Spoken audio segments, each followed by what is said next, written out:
ਪਰ ਐਤਕੀ ਇੱਕ ਨਵਾਂ ਫਨੋਮਨਾ ਇਹ ਹੋਇਆ ਕਿ ਅਸਲ ਮਾਨਿਆਂ ਦੇ ਵਿੱਚ ਜਿਹੜੀ ਸੱਤਾ ਹੁੰਦੀ ਆ ਉਹ ਅੰਦੋਲਨ ਜੀਵੀਆਂ ਕੋਲ ਚਲੇ ਗਈ ਹੈ। ਵੱਡੇ ਤੋਂ ਵੱਡੀ ਪੋਲੀਟੀਕਲ ਪਾਰਟੀ ਹੋਵੇ ਜਾਂ ਰੂਲਿੰਗ ਪਾਰਟੀ ਹੋਵੇ ਜੀ, ਉਹ ਦੱਸਣ ਇੱਕ ਵਾਰੀ ਕਿ ਕਿਸਾਨ ਗਲਤ ਹੈਗੇ, ਭਾਵੇਂ ਉਹ ਗਲਤ ਹੀ ਹੋਣ, ਕਹਿ ਕੇ ਦੇਖਣ ਮੂੰਹ ਤੋਂ ਇੱਕ ਵੀ ਸ਼ਬਦ। ਸੰਯੁਕਤ ਕਿਸਾਨ ਮੋਰਚੇ ਦੇ ਰੋਕਣ ਦੇ ਬਾਵਜੂਦ ਵੀ ਲਿਬਰੇਟ ਤੁਸੀਂ ਦੇਖੋ ਕਿ ਲੋਕ ਕਹਿੰਦੇ ਕਿ ਅਸੀਂ ਤੇ ਪੁੱਛਣੇ ਆ ਸਵਾਲ। ਲੋਕ ਤੇ ਕਿਸਾਨ ਤੇ ਆਮ ਜਨਤਾ ਜਨਾਰਦਨ ਕਹਿੰਦੀ ਤੁਸੀਂ ਹੁੰਦੇ ਕੌਣ ਆ? ਸਾਡੇ ਕੋਲ ਸਾਹਮਣੇ ਖੜੇ ਹੋ ਕੇ ਪਹਿਲਾਂ ਆਓ, ਜਿਹੜਾ ਠੂਠਾ ਲੈ ਕੇ ਹਰ ਵਾਰੀ ਤੁਸੀਂ ਵੋਟਾਂ ਪਵਾਉਣ ਲਈ ਚੱਲ ਪੈਂਦੇ ਆ ਜੀ, ਐਤਕੀ ਤੇ ਅਸੀਂ ਉਹਦੇ ਵਿੱਚ ਠੀਕਰੀ ਵੀ ਨਹੀਂ ਪਾਉਣੀ, ਵੋਟ ਤੇ ਕੀ ਪਾਉਣੀ। ਉੱਥੇ ਤਾਜਪੋਸ਼ੀ ਕਰਨੀ ਕਿਸੇ ਰਾਜੇ ਦੀ। ਮਹਾਰਾਜਾ ਇੱਕ ਲੈ ਲਿਆ ਤੁਸੀਂ, ਉਹ ਵੇਖੋ ਨਿਕਲਿਆ ਹੀ ਨਹੀਂ, ਬਾਹਰ ਹੀ ਨਹੀਂ ਨਿਕਲਿਆ, ਆਪਣੇ ਐਮਐਲਏ ਨੂੰ ਨਹੀਂ ਮਿਲਿਆ, ਮਿਨਿਸਟਰ ਬਾਗੀ ਹੋਈ ਫਿਰਦੇ। ਤਾਜਪੋਸ਼ੀ ਜੀ, ਕਿਹੜਾ ਤਾਜ ਆ ਇੱਥੇ? ਕਿਹੜਾ ਤਾਜ ਲਾਉਣਾ? ਤੁਸੀਂ ਚੀਫ ਮਿਨਿਸਟਰ ਚੁਣਿਆ, ਨੌਕਰ ਚੁਣਿਆ। ਕਿ ਪਾਰਟੀਆਂ ਇੱਕ ਜਿਵੇਂ ਕਾਰਪੋਰੇਟ ਘਰਾਣਿਆਂ ਦੀਆਂ ਕੰਪਨੀਆਂ ਆ, ਪ੍ਰਾਈਵੇਟ ਲਿਮਟਿਡ ਕੰਪਨੀਆਂ ਬਣ ਚੁੱਕੀਆਂ ਜੀ। ਪਬਲਿਕ ਅਨਲਿਮਟਿਡ ਨਹੀਂ ਹੈਗੀਆਂ, ਪ੍ਰਾਈਵੇਟ ਲਿਮਟਿਡ। ਚਾਹੁੰਦਾ ਹੈ ਪੰਜਾਬ ਕੈਪਟਨ ਦੀ ਸਰਕਾਰ, ਯਾਨੀ ਲੋਕਾਂ ਦੀ ਸਰਕਾਰ ਨਹੀਂ ਚਾਹੁੰਦੇ, ਕਾਂਗਰਸ ਦੀ ਸਰਕਾਰ ਨਹੀਂ ਚਾਹੁੰਦੇ, ਕੈਪਟਨ ਦੀ ਸਰਕਾਰ। ਪੋਲਿਟਿਕਸ ਦਾ ਕਾਰਪੋਰੇਟਾਈਜੇਸ਼ਨ ਹੋ ਜਾਣਾ, ਉਹਨਾਂ ਦੀ ਆਰਗੇਨਾਈਜੇਸ਼ਨ ਜਿਹੜੀ ਆ, ਉਹਨਾਂ ਦਾ ਜਥੇਬੰਦਕ ਢਾਂਚਾ ਜੀ ਬਿਲਕੁਲ CEO ਸੈਂਟਰਿਕ ਹੈ, ਜਿਵੇਂ ਕੰਪਨੀ ਦਾ। हम तो क्या है, हम तो आम आदमी हैं, हमें तो कुछ पता नहीं। ਤੇ ਜਾਣੀ ਕਰਦਿਆਂ ਕੁਛ ਨਹੀਂ ਕਰਦਿਆਂ ਸਾਰੀ ਸੱਤਾ ਆਪਣੇ ਹੱਥ 'ਚ ਕਰ ਲਈ। ਜਦੋਂ ਇਹਨਾਂ ਦਾ ਇੱਕ ਵੀ ਬੰਦਾ ਨਹੀਂ ਸੀ, ਜਦੋਂ ਕੇਜਰੀਵਾਲ ਦਾ ਥੋਬੜਾ ਵੀ ਨਹੀਂ ਸੀ ਪੰਜਾਬ 'ਚ ਕਿਸੇ ਨੇ ਦੇਖਿਆ ਜੀ, ਇਹ ਆਇਆ ਵੀ ਨਹੀਂ ਸੀ, ਉਦੋਂ ਵੀ ਇਹਨਾਂ ਨੂੰ 4 ਸੀਟਾਂ ਜਿਹੜੀਆਂ ਆ MP ਦੀਆਂ ਲੈ ਕੇ, ਮੈਂ ਵਿੱਚ ਸੀ ਉਦੋਂ। ਸੱਚੀ ਗੱਲ ਇਹ ਹੈ ਕਿ ਉਹ ਥੋੜਾ ਜਿਹਾ RSS ਦਾ ਰਿਫਾਈਨਡ ਵਰਜ਼ਨ ਹੈ ਜੀ, ਇੱਕ ਸਿੱਧਾ ਵਰਜ਼ਨ ਜਿਹੜਾ 올ਡ ਵਰਜ਼ਨ ਹੈਗਾ ਨਾਗਪੁਰ ਵਾਲਾ। ਸਕਾਈ ਨਿਊਜ਼ ਪੰਜਾਬ ਦੇਖ ਰਹੇ ਦਰਸ਼ਕਾਂ ਨੂੰ ਸਤਿ ਸ੍ਰੀ ਅਕਾਲ। ਮੈਂ ਹਾਂ ਤੁਹਾਡੇ ਨਾਲ RS ਲਿਬਰੇਟ। ਹੁਣ ਛਾਣ ਪ੍ਰੋਗਰਾਮ ਲੈ ਕੇ ਹਾਜ਼ਰ ਹਾਂ। ਪੰਜਾਬ ਦੀ ਸਿਆਸਤ ਤੇ ਗੱਲ ਕਰਾਂਗੇ। ਪੰਜਾਬ ਦੀ ਸਿਆਸਤ ਤੇ ਕਿਸਾਨ ਅੰਦੋਲਨ ਦੇ ਪ੍ਰਭਾਵ ਕਰਕੇ ਪ੍ਰਤੀ ਦਿਨ ਦੇਸ਼ ਦੀ ਸਿਆਸਤ ਦੇ ਵਿੱਚ ਵੀ ਬਦਲਾਅ ਆ ਰਹੇ ਨੇ। ਸਿਆਸੀ ਧਿਰਾਂ ਵੱਖਰੇ ਤਰੀਕੇ ਅਪਣਾ ਰਹੀਆਂ ਨੇ। ਹੁਣ ਸਵਾਲ ਇਹ ਬਣਦਾ ਕਿ ਇਹਦੇ 'ਚ ਲੋਕਾਂ ਦੇ ਹੱਕਾਂ ਦੀ ਗੱਲ ਕਿੱਥੋਂ ਤੱਕ ਉੱਭਰੇਗੀ, ਜਾਂ ਸਿਆਸੀ ਧਿਰਾਂ ਆਪਦੀ ਨੁਕਤਾ ਨੀਤੀ ਇਸਤੇਮਾਲ ਕਰਕੇ ਪਹਿਲਾਂ ਤਰ੍ਹਾਂ ਉਹਨਾਂ ਨੂੰ ਗੁੰਮਰਾਹ ਕਰ ਸਕਣਗੇ, ਜਾਂ ਜਿਹੜਾ ਅੰਦੋਲਨ ਦੀ ਗੱਲ ਚੱਲੀ ਹੈ ਇਹ ਕਿਹੜੇ ਸਿਆਸੀ ਧਿਰ ਦੇ ਪੱਖ 'ਚ ਉਤਰਦੀ ਹੈ, ਜਾਂ ਉਹ ਆਪ ਸਿਆਸੀ ਮੈਦਾਨ 'ਤੇ ਉਤਰਦੇ ਨੇ। ਇਹ ਹਜੇ ਸਵਾਲ ਭਵਿੱਖ ਦੇ ਗਰਭ ਦੇ ਵਿੱਚ ਨੇ, ਪਰ ਫਿਰ ਵੀ ਅਸੀਂ ਉੱਥੇ ਅੰਦਾਜ਼ਾਗਿਰੀ ਕਰ ਸਕਦੇ ਹਾਂ। ਇਸ ਅੰਦਾਜ਼ਾਗਿਰੀ ਲਈ ਚਰਚਾ ਲਈ ਮੇਰੇ ਨਾਲ ਹਾਜ਼ਰ ਨੇ ਪ੍ਰੋਫੈਸਰ ਮਨਜੀਤ ਸਿੰਘ ਜੀ, ਜੋ ਸਿਆਸੀ ਮਾਹਿਰ ਨੇ, ਅਕਸਰ ਆਪਣੀ ਰਾਏ ਦਿੰਦੇ ਨੇ ਅਤੇ ਇਹਨਾਂ ਦੇ ਅੰਦਾਜ਼ੇ ਤਕਰੀਬਨ ਸਟੀਕ ਨਿਕਲਦੇ ਨੇ। ਦਰਸ਼ਕਾਂ ਵਿੱਚ ਵਕਫਾ ਨਾ ਬਣਦੇ ਹੋਏ ਮੈਂ ਸਿੱਧਾ ਪ੍ਰੋਫੈਸਰ ਮਨਜੀਤ ਸਿੰਘ ਕੋਲ ਜਾਵਾਂਗਾ। ਪ੍ਰੋਫੈਸਰ ਸਾਹਿਬ, ਸਕਾਈ ਨਿਊਜ਼ ਪੰਜਾਬ ਦੀ ਤੁਹਾਡਾ ਸਵਾਗਤ ਹੈ। ਬਹੁਤ ਧੰਨਵਾਦ ਜੀ। ਪ੍ਰੋਫੈਸਰ ਸਾਹਿਬ, ਸਿਆਸਤ ਦੀ ਹੁਣ ਨੁਹਾਰ ਕਿੱਧਰ ਨੂੰ ਜਾਂਦੀ ਨਜ਼ਰ ਆਉਂਦੀ ਹੈ ਤੁਹਾਨੂੰ? ਦੇਖੋ, ਜਿਹੜੀਆਂ ਇਹ ਚੋਣਾਂ ਆ ਜਿਹਦੀਆਂ ਤਿਆਰੀਆਂ ਕਈ ਪਾਰਟੀਆਂ ਲਾਂਚ ਕਰ ਚੁੱਕੇ ਆ, ਅਤੇ ਕਈ ਅਜੇ ਥੋੜ੍ਹੀਆਂ ਜਿਹੀਆਂ ਮਸ਼ਕਾਂ ਕਰ ਰਹੇ ਆ, ਤੇਲ ਤੂਲ ਮਲ ਰਹੇ ਆ, ਡੰਡ ਬੈਠਕਾਂ ਪੇਲ ਰਹੇ ਆ ਕਿ ਅਸੀਂ ਮੈਦਾਨ 'ਚ ਉਤਰਨਾ। ਲਿਬਰੇਟ, ਮੈਨੂੰ ਐਵੇਂ ਲੱਗਦਾ ਕਿ ਜਿਹੜੀਆਂ ਪੁਰਾਣੀਆਂ ਚੋਣਾਂ ਜਿੰਨੀਆਂ ਵੀ ਅੱਜ ਤੱਕ ਮੈਂ ਵੇਖਦਾ ਰਿਹਾ, ਉਹ ਪਾਰਟੀਆਂ ਦੇ ਆਪਸੀ ਮੁਕਾਬਲੇਬਾਜ਼ੀ ਦੀਆਂ ਚੋਣਾਂ ਹੁੰਦੀਆਂ ਸੀਗੀਆਂ ਜੀ, ਕਿ ਹੁਣ ਐਤਕੀ ਸੱਤਾ ਕਾਂਗਰਸ ਕੋ ਰਹੂਗੀ ਜਾਂ ਕਾਂਗਰਸ ਕੋ ਸ਼ਿਫਟ ਹੋ ਕੇ ਅਕਾਲੀਆਂ ਕੋ ਜਾਊਗੀ। ਅਕਾਲੀਆਂ ਦਾ ਤੇ 9 ਮਾਸ ਦਾ ਰਿਸ਼ਤਾ 25 ਸਾਲ ਬਣਿਆ ਹੀ ਰਿਹਾ ਜੀ, ਤੇ ਇਹ ਤੀਜੀ ਧਿਰ ਇੱਕ ਨਵੀਂ ਆਈ ਆ, ਉਹ ਵੀ ਵਿੱਚ ਕਦੀ ਤੁਣਕਾ ਮਾਰਦੇ ਆ ਕਿ ਸਾਡਾ ਹੱਕ ਇੱਥੇ ਰੱਖ, ਉਹ ਵੀ ਨਾਅਰੇ ਮਾਰਦੇ ਹੈਗੇ ਜੀ। ਪਰ ਐਤਕੀ ਇੱਕ ਨਵਾਂ ਫਨੋਮਨਾ ਇਹ ਹੋਇਆ ਕਿ ਅਸਲ ਮਾਨਿਆਂ ਦੇ ਵਿੱਚ ਜਿਹੜੀ ਸੱਤਾ ਹੁੰਦੀ ਆ ਉਹ ਅੰਦੋਲਨ ਜੀਵੀਆਂ ਕੋਲ ਚਲੇ ਗਈ ਹੈ। ਸੱਤਾ ਜੀਵੀਆਂ ਕੋਲੇ ਨਹੀਂ ਗਈ? ਨਾ, ਸੱਤਾ ਜੀਵੀ ਜਿਹੜੇ ਸੀਗੇ, ਸੱਤਾ ਜੀਵੀ ਤੇ ਸੱਤਾ ਪਰਜੀਵੀ, ਇਹ ਮੋਦੀ ਜੀ ਨੂੰ ਮੈਂ ਜਵਾਬ ਦੇ ਰਿਹਾ, ਕਿਉਂਕਿ ਉਹਨਾਂ ਨੇ ਦੋਸ਼ ਲਾਇਆ ਸੀ ਨਾ ਕਿ ਇੱਥੇ ਅੰਦੋਲਨ ਜੀਵੀ ਤੇ ਅੰਦੋਲਨ ਪਰਜੀਵੀ ਜੀ, ਪੈਰਾਸਾਈਟ, ਅੰਦੋਲਨਾਂ ਤੇ ਪੈਰਾਸਾਈਟ। ਇਹ ਜਿਹੜੇ ਇੱਥੇ ਵੀ ਤੇ ਬਥੇਰੇ ਇਹੋ ਜਿਹੇ ਹੈਗੇ ਜਿਹੜੇ ਸੱਤਾ ਵਾਲੇ ਲੋਕ ਆ, ਹੁਣ ਇਸ ਗੱਲ ਤੋਂ ਬੜੇ ਔਖੇ ਆ ਕਿ ਕਿੱਥੇ ਤੇ ਉਹਨਾਂ ਨੇ ਆਪਸੀ ਖੇਲ ਖੇਲਣਾ ਸੀ ਤੇ ਲੋਕਾਂ ਨੇ ਕਿਸੇ ਨੇ ਧਿਆਨ ਦੇਣਾ ਸੀ ਉਸ ਖੇਲ ਵੱਲ, ਕਿਸੇ ਨੇ ਨਹੀਂ ਸੀ ਦੇਣਾ। ਕਈਆਂ ਨੂੰ ਉਮੀਦਾਂ ਹੁੰਦੀਆਂ ਕਿ ਫਲਾਣਾ ਮਿਨਿਸਟਰ ਆਜੂ ਮੇਰੇ 4 ਕੰਮ ਹੋ ਜਾਣਗੇ, ਕਿਸੇ ਨੇ ਪੁੱਠਾ ਕੰਮ ਕਰਾਉਣਾ, ਕਿਸੇ ਨੇ ਸਿੱਧਾ ਕੰਮ ਕਰਾਉਣਾ। ਆਮ ਬੰਦਿਆਂ ਦਾ ਬਹੁਤੀ ਦਿਲਚਸਪੀ ਉਹਦੇ ਵਿੱਚ ਨਹੀਂ ਸੀ ਹੁੰਦੀ ਜੀ। ਜਿਸ ਦਿਨ ਤੋਂ ਇਹ ਅੰਦੋਲਨ ਹੁਣ ਚੱਲ ਪਿਆ ਕਿਸਾਨਾਂ ਦਾ ਜੀ, ਔਰ ਉਹਦੇ ਵਿੱਚ ਕੱਲਾ ਕਿਸਾਨਾਂ ਦਾ ਨਹੀਂ ਹੈ, ਮੈਂ ਉਹਨੂੰ ਜਨ ਅੰਦੋਲਨ ਕਹੂੰਗਾ ਜੀ। ਹਰ ਬੰਦੇ ਦਾ ਹਿੱਤ ਹੈ, ਸਾਰੀ ਦੁਨੀਆ ਦੇਖ ਰਹੀ ਹੈ, ਭਾਰਤ ਦੇਖ ਰਿਹਾ, ਅਸੀਂ ਵੀ ਦੇਖ ਰਹੇ ਹਾਂ। ਮੁਜ਼ੱਫਰਨਗਰ ਦੀ ਰੈਲੀ ਇੱਕ ਇਤਿਹਾਸਿਕ ਰੈਲੀ ਹੈ, ਜਿਹਨੂੰ ਦੇਖ ਕੇ ਤੁਹਾਨੂੰ ਅੰਦਾਜ਼ਾ ਲੱਗ ਜਾਂਦਾ ਕਿ ਸੱਤਾ ਕਿੱਥੇ ਚਲੇ ਗਈ ਆ ਹੁਣ ਜੀ। ਉਹਨਾਂ ਦੇ ਹੱਥਾਂ 'ਚੋਂ ਖਿਸਕ ਗਈ ਹੈ। ਹੁਣ ਇਹ ਨਵੀਂ ਧਾਰਾ ਜਿਹੜੀ ਆ ਗਈ ਸੱਤਾ ਦੀ ਅੰਦੋਲਨਕਾਰੀਆਂ ਕੋਲ, ਉਹਨੂੰ ਦੇਖ ਕੇ ਸਾਰੀਆਂ ਪਾਰਟੀਆਂ ਘਬਰਾਈਆਂ ਹੋਈਆਂ। ਹੁਣ ਡਾਇਰੈਕਸ਼ਨ ਤੇ ਇਹ ਬੈਠੇ ਆ, ਜਿਹੜੀ ਡਰਾਈਵਿੰਗ ਸੀਟ ਆ ਗੱਡੀ ਦੀ ਜੀ, ਉਹਦੇ ਤੇ ਅੰਦੋਲਨਕਾਰੀ ਬੈਠੇ। ਅੱਜ ਕੋਈ ਵੀ ਭਾਵੇਂ ਵੱਡੇ ਤੋਂ ਵੱਡੀ ਪੋਲੀਟੀਕਲ ਪਾਰਟੀ ਹੋਵੇ ਜਾਂ ਰੂਲਿੰਗ ਪਾਰਟੀ ਹੋਵੇ ਜੀ, ਉਹ ਦੱਸਣ ਇੱਕ ਵਾਰੀ ਕਿ ਕਿਸਾਨ ਗਲਤ ਹੈਗੇ, ਭਾਵੇਂ ਉਹ ਗਲਤ ਹੀ ਹੋਣ, ਕਹਿ ਕੇ ਦੇਖਣ ਮੂੰਹ ਤੋਂ ਇੱਕ ਵੀ ਸ਼ਬਦ। ਜੇ ਭੂੰਡਾਂ ਉਹਨਾਂ ਨਾਲ ਚੰਬੜ ਜਾਣਗੇ, ਅਸਲ 'ਚ ਤੇ ਗੁੱਸਾ ਉਹਨਾਂ ਨੂੰ 75 ਸਾਲਾਂ ਦਾ ਜਿਹੜਾ ਦਬਾ ਕੇ ਰੱਖਿਆ, ਲਤਾੜ ਕੇ ਰੱਖਿਆ, ਉਹ ਵਿਸਫੋਟ ਹੈ ਦਾ ਮਤਲਬ ਬਿਲਕੁਲ ਵਿਸਫੋਟ ਆ। ਗਰਾਊਂਡ ਸਵੈਲ ਇੰਨਾ ਜ਼ਿਆਦਾ, ਆਕਰੋਸ਼ ਲੋਕਾਂ 'ਚ ਇੰਨਾ ਜ਼ਿਆਦਾ ਕਿ ਇਹਨਾਂ ਨੂੰ ਆਰ ਪਾਰ ਦੀ ਲੜਾਈ ਲੜ ਕੇ ਸਿੱਧੇ ਕਰਨਾ ਇਸ ਕਿਸਮ ਦਾ। ਤੇ ਕਿਸਾਨ ਸੰਯੁਕਤ ਕਿਸਾਨ ਮੋਰਚੇ ਦੇ ਰੋਕਣ ਦੇ ਬਾਵਜੂਦ ਵੀ ਲਿਬਰੇਟ ਤੁਸੀਂ ਦੇਖੋ ਕਿ ਲੋਕ ਕਹਿੰਦੇ ਕਿ ਅਸੀਂ ਤੇ ਪੁੱਛਣੇ ਆ ਸਵਾਲ, ਆ ਲੈਣ ਦੇ, ਭਾਵੇਂ ਅਕਾਲੀ ਦਲ ਆਵੇ, ਭਾਵੇਂ ਆਮ ਆਦਮੀ ਆਵੇ, ਜਿਹੜਾ ਵੀ ਆਵੇ, ਅਸੀਂ ਤੇ ਸਵਾਲ ਪੁੱਛਾਂਗੇ, ਜਵਾਬ ਦਿਓ, ਹਿਸਾਬ ਦਿਓ। ਬਹੁਤ ਸਿਰ ਹੋ ਗਿਆ, ਨਵੇਂ ਆ ਜਾਂ ਪੁਰਾਣੇ ਆ, ਸਾਨੂੰ ਇਹ ਦੱਸੋ ਕਿ ਜੋ ਪਹਿਲੇ ਵਾਅਦੇ ਤੁਸੀਂ ਅੱਜ ਤੱਕ ਕਰਕੇ ਸਾਡੇ ਨਾਲ ਫਰੇਬ ਕਰਦੇ ਰਹੇ, ਧੋਖਾ ਕਰਦੇ ਰਹੇ, ਤੁਹਾਡੇ ਘਰ ਭਰਦੇ ਰਹੇ, ਅਸੀਂ ਥੱਲੇ ਜਾਂਦੇ ਰਹੇ, ਇਹ ਜਿਹੜਾ ਗੈਪ ਆ ਇਹ ਦੂਰ ਕਿਵੇਂ ਕਰੋਗੇ? ਸਾਨੂੰ ਸਮਝਾਓ ਨਾ। ਇਸ ਲਈ ਇਹ ਜਿਹੜੀ ਇਲੈਕਸ਼ਨ ਆ, ਜਿਹੜਾ ਤੁਸੀਂ ਸਵਾਲ ਆ ਵੀ ਕੀ ਬਣੂਗਾ, ਕਿੱਧਰ ਨੂੰ ਜਾਊਗਾ, ਕੀ ਹੋਊਗਾ, ਇੱਕ ਗੱਲ ਤੇ ਮੈਂ ਸਾਫ਼ ਦੱਸ ਦਿਆਂ ਕਿ ਜਿੱਤੇ ਭਾਵੇਂ ਕੋਈ ਵੀ ਜੀ, ਫਿਜ਼ਾ ਰਾਜਨੀਤਿਕ ਹਾਲਾਤ ਧਰਾਤਲ ਦੇ ਉੱਤੇ ਆਮ ਜਨਤਾ ਦੀ ਮਿਜ਼ਾਜ, ਵੋਟਰਾਂ ਦੀ ਮਿਜ਼ਾਜ, ਉਹਦੇ 'ਚ ਬਹੁਤ ਵੱਡਾ ਫਰਕ ਆ ਗਿਆ। ਉਹਦੇ 'ਚ ਇੱਕ ਬਹੁਤ ਵੱਡਾ ਅਛਾਲਾ ਉਹ ਐਨ ਇੱਧਰੋਂ ਇਹ ਸੱਤਾ ਦੇ ਜਿਸ ਤਰ੍ਹਾਂ ਪੂਰੀਆਂ ਮਸ਼ਕਾਂ ਕਰਦੀਆਂ ਫਿਰਦੀਆਂ ਪੋਲੀਟੀਕਲ ਪਾਰਟੀਆਂ ਕਿ ਸਾਨੂੰ ਛੇਤੀ ਮਿਲੇ, ਛੇਤੀ ਨਾਲ ਅੱਗੇ ਲੰਘ ਜਾਈਏ, ਅੱਗੇ ਵਾਂਗੂ ਪੁਰਾਣੇ ਰਵਾਇਤੀ ਢੰਗ ਤਰੀਕਿਆਂ ਨਾਲ ਅਸੀਂ ਬੇਵਕੂਫ ਬਣਾ ਦਈਏ ਲੋਕਾਂ ਨੂੰ। ਦੂਜੇ ਪਾਸੇ ਲੋਕ ਤੇ ਕਿਸਾਨ ਤੇ ਆਮ ਜਨਤਾ ਜਨਾਰਦਨ ਕਹਿੰਦੀ ਤੁਸੀਂ ਹੁੰਦੇ ਕੌਣ ਆ? ਸਾਡੇ ਕੋਲ ਸਾਹਮਣੇ ਖੜੇ ਹੋ ਕੇ ਪਹਿਲਾਂ ਆਓ। ਜਿਹੜਾ ਠੂਠਾ ਲੈ ਕੇ ਹਰ ਵਾਰੀ ਤੁਸੀਂ ਵੋਟਾਂ ਪਵਾਉਣ ਲਈ ਚੱਲ ਪੈਂਦੇ ਆ, ਐਤਕੀ ਤੇ ਅਸੀਂ ਉਹਦੇ ਵਿੱਚ ਠੀਕਰੀ ਵੀ ਨਹੀਂ ਪਾਉਣੀ, ਵੋਟ ਤੇ ਕੀ ਪਾਉਣੀ ਆ, ਅਸੀਂ ਠੂਠਾ ਭੰਨਣ ਨੂੰ ਤਿਆਰ ਬੈਠੇ ਆ। ਇਹ ਹਾਲਤ ਬਣੀ ਆ। ਇਸ ਲਈ ਮੇਰਾ ਇੰਨਾ ਹੀ ਕਨਕਲੂਡ ਕਰੂੰਗਾ ਕਿ ਭਾਵੇਂ ਕਿਸਾਨ ਜਾਂ ਹੋਰ ਜਨਤਾ ਜਨਾਰਦਨ, ਆਮ ਲੋਕ ਜਿਹਨੂੰ ਕਹਿੰਦੇ, ਇਸ ਵੇਲੇ ਆਮ ਆਦਮੀ ਪਾਰਟੀ ਨੂੰ ਵੀ ਇਹੋ ਭਰੋਸਾ ਦਿੱਤਾ, ਜਿਹੜਾ ਕਿ ਹੁਣ ਤੇ ਉਹ ਗੱਲ ਨਹੀਂ ਰਹੀ। ਹੁਣ ਤੇ ਉਹਨਾਂ ਨੂੰ ਚੀਫ ਮਿਨਿਸਟਰੀ ਦਾ ਤੁਹਾਨੂੰ ਪਤਾ, ਰੋਜ਼ ਭਗਵੰਤ ਮਾਨ ਦੇ ਉੱਥੇ ਵੱਡੇ ਮੇਲੇ ਲੱਗ ਰਹੇ। ਹਾਂ, ਮੈਂ ਇੱਥੇ ਤੁਹਾਡੇ ਨਾਲ ਗੱਲ ਨਾਲ ਜੋੜਦਾ। ਹੁਣ ਬੀਤੇ ਕੱਲ੍ਹ ਹੀ ਆਪਣੇ ਆਮ ਆਦਮੀ ਪਾਰਟੀ ਵਿਰੋਧੀ ਧਿਰ ਦੇ ਆਗੂ ਨੇ ਸਵਾਲ ਖੜੇ ਕੀਤੇ ਹੈ ਸੱਤਾ ਤੇ ਕੈਪਟਨ ਸਰਕਾਰ ਤੇ ਕਿ ਇੰਨੇ ਫਰੌਤੀ ਦੇ ਮਾਮਲੇ ਹੋਏ, ਉਹਨਾਂ ਦੀ ਦਰ ਪੇਸ਼ ਕੀਤੀ ਹੈ 7000 ਕੁਛ ਦੇ ਨੇੜੇ। ਪਰ ਜਦੋਂ ਕੈਪਟਨ ਸਾਹਿਬ ਦਾ ਜਵਾਬ ਆਉਂਦਾ, ਕਹਿੰਦੇ ਜੀ ਸ਼ਾਇਦ ਉਹਨਾਂ ਨੂੰ ਕਾਨੂੰਨਾਂ ਦਾ ਪਤਾ ਨਹੀਂ ਗਾ, ਇਹ ਮਾਮਲੇ ਇਸ ਤਰ੍ਹਾਂ ਨਹੀਂ, ਸਿਰਫ 38 ਮਾਮਲੇ ਨੇ। ਦੂਸਰਾ, ਜਿਹੜੀ ਰਵਾਇਤ ਬੜੀ, ਮੈਂ ਇਹਨੂੰ ਲੋਕਤੰਤਰ ਦੇ ਹਿਸਾਬ ਨਾਲ ਗਲਤ ਰਵਾਇਤ ਕਹੂੰਗਾ ਕਿ ਜਿਵੇਂ ਮੁੱਖ ਮੰਤਰੀ ਦਾ ਚਿਹਰਾ ਲਾਲਣਾ ਪਹਿਲਾਂ, ਹਾਲਾਂਕਿ ਪਹਿਲਾਂ MLA ਚੁਣੇ ਜਾਂਦੇ ਆ, MLA ਵਿੱਚੋਂ ਚੁਣਦੇ ਨੇ ਕਿ ਸਾਡਾ ਮੁੱਖ ਮੰਤਰੀ ਕਿਹੜਾ ਹੋਏਗਾ। ਹੁਣ ਇਹ ਰਵਾਇਤ ਨਵੀਂ ਹੋ ਗਈ ਕਿ ਮੁੱਖ ਮੰਤਰੀ ਦਾ ਚਿਹਰਾ ਦਿਓ। ਹੁਣ ਉਹ ਜਿਵੇਂ ਆਮ ਆਦਮੀ ਪਾਰਟੀ ਜਿਹੜੀ ਮੰਨੀ ਜਾਂਦੀ ਹੈ ਜਾਂ ਜਿਹੜੀ ਆਪਦੇ ਆਪ ਨੂੰ ਦਾਅਵਾ ਕਰਦੀ ਹੈ ਕਿ ਅਸੀਂ ਆਮ ਲੋਕਾਂ ਦੀ ਪਾਰਟੀ ਹੈ, ਉੱਥੇ ਵੀ ਬੜੀ ਦਿੱਕਤ ਆ ਰਹੀ ਹੈ। ਜਿਹੜੀ ਲੋਕ ਰਾਇ ਉੱਭਰ ਕੇ ਸਾਹਮਣੇ ਆ ਰਹੀ ਹੈ। ਭਗਵੰਤ ਮਾਨ ਦੀ ਜੇ ਗੱਲ ਕਰੀਏ ਤਾਂ ਵੀ ਉਸ ਨੇ ਇਸ ਪਾਰਟੀ ਨੂੰ ਮੇਰੇ ਹਿਸਾਬ ਨਾਲ ਜਿਉਂਦਾ ਰੱਖਿਆ, ਜਾਂ ਉਸ ਪਾਰਟੀ ਲਈ ਜ਼ਮੀਨੀ ਪੱਧਰ 'ਤੇ ਕੰਮ ਕੀਤਾ, ਤੇ ਹੁਣ ਵੀ ਕਰਦੇ ਨਜ਼ਰ ਆ ਰਹੇ ਨੇ।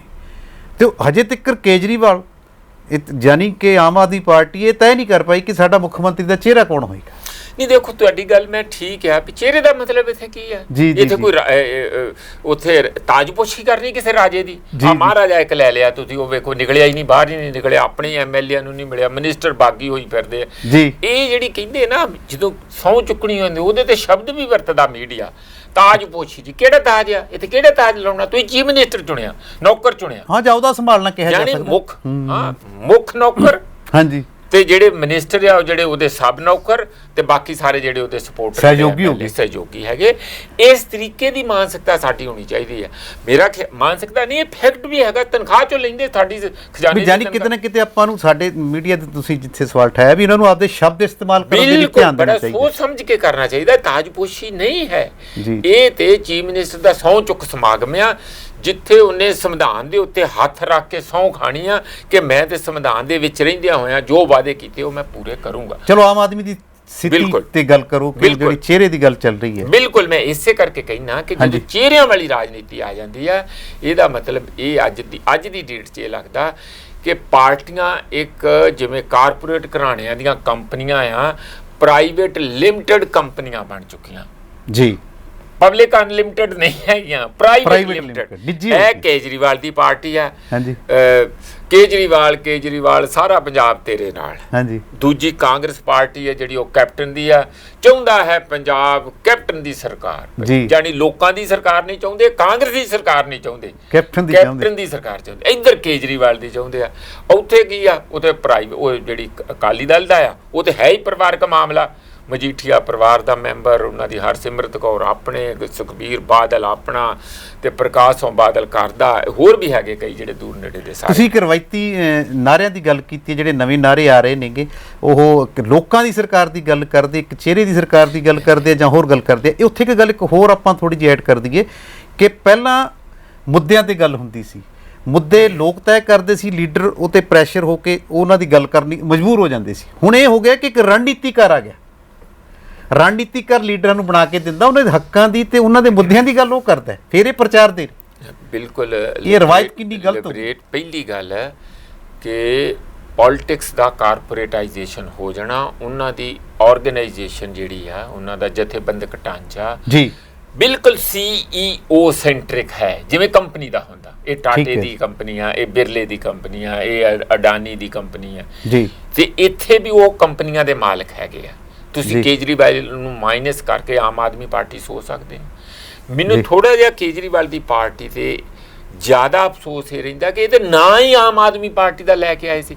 ਤੇ ਕੇਜਰੀਵਾਲ ਨੇ ਇੱਕ ਕਿਤਾਬ 150-200 ਪੇਜ ਦੀ ਲਿਖੀ, ਤੁਹਾਡੇ ਕੋਲ ਵੀ ਆਈ ਹੋਣੀ ਹੈ, ਸਵਰਾਜ। ਹਾਂ, ਸਵਰਾਜ ਹੈ ਵੀ ਅਸੀਂ ਜਿਹੜਾ ਥੱਲੇ ਜੁੱਤੀਆਂ ਗੰਢਣ ਵਾਲੇ, ਝਾੜੂ ਲਾਉਣ ਵਾਲੇ, ਨਾਲੀਆਂ ਸਾਫ਼ ਕਰਨ ਵਾਲੇ, ਇਹ ਕਿਸਾਨ ਮਜ਼ਦੂਰ, ਇਹ ਸਾਰਿਆਂ ਦੀ ਪਾਰਟੀ ਹੋਊਗੀ ਤੇ ਉਹਨਾਂ ਦੀ ਆਵਾਜ਼ ਦਾ ਸੁਮੇਲ ਕਰਕੇ ਫਿਰ ਫੈਸਲੇ ਹੋਣਗੇ। ਤੇ ਮੈਂ ਤਾਂ ਕੁਝ ਵੀ ਨਹੀਂ ਕਹਿੰਦਾ ਰਿਹਾ ਕੇਜਰੀਵਾਲ, ਹਮ ਤੋਂ ਕਿਆ ਹੈ, ਹਮ ਤੋਂ ਆਮ ਆਦਮੀ ਹੈ, ਹਮੇ ਤਾਂ ਕੁਝ ਪਤਾ ਨਹੀਂ।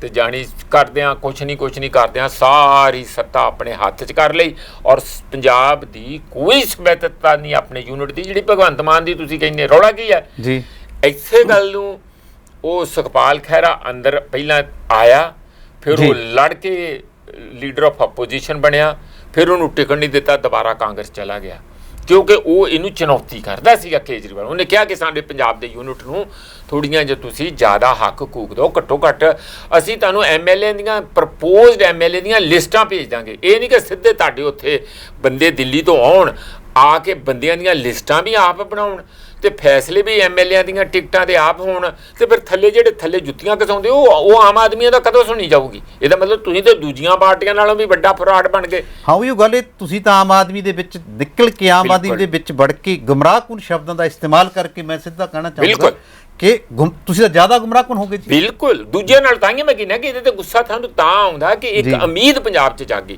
ਜਦੋਂ ਇਹਨਾਂ ਦਾ ਇੱਕ ਵੀ ਬੰਦਾ ਨਹੀਂ ਸੀ, ਜਦੋਂ ਕੇਜਰੀਵਾਲ ਦਾ ਥੋਬੜਾ ਵੀ ਨਹੀਂ ਸੀ ਪੰਜਾਬ 'ਚ ਕਿਸੇ ਨੇ ਦੇਖਿਆ ਜੀ, ਇਹ ਆਇਆ ਵੀ ਨਹੀਂ ਸੀ। ਉਦਣ ਵੀ ਇਹਨਾਂ ਨੂੰ 4 ਸੀਟਾਂ ਜਿਹੜੀਆਂ ਆ MP ਦੀਆਂ ਲੈ ਕੇ, ਮੈਂ ਵਿੱਚ ਸੀ ਉਦੋਂ, ਮੈਂ ਬਿਲਕੁਲ ਵਿੱਚ ਸੀ। ਅਸੀਂ ਜਿਹੜੀ ਕੈਂਪੇਨ ਕਮੇਟੀ ਦੇ ਮੋਹਰਲੇ ਜਿਹੜੇ ਖਿਲਾੜੀ ਸੀ ਉਹਨਾਂ 'ਚ ਸੀ।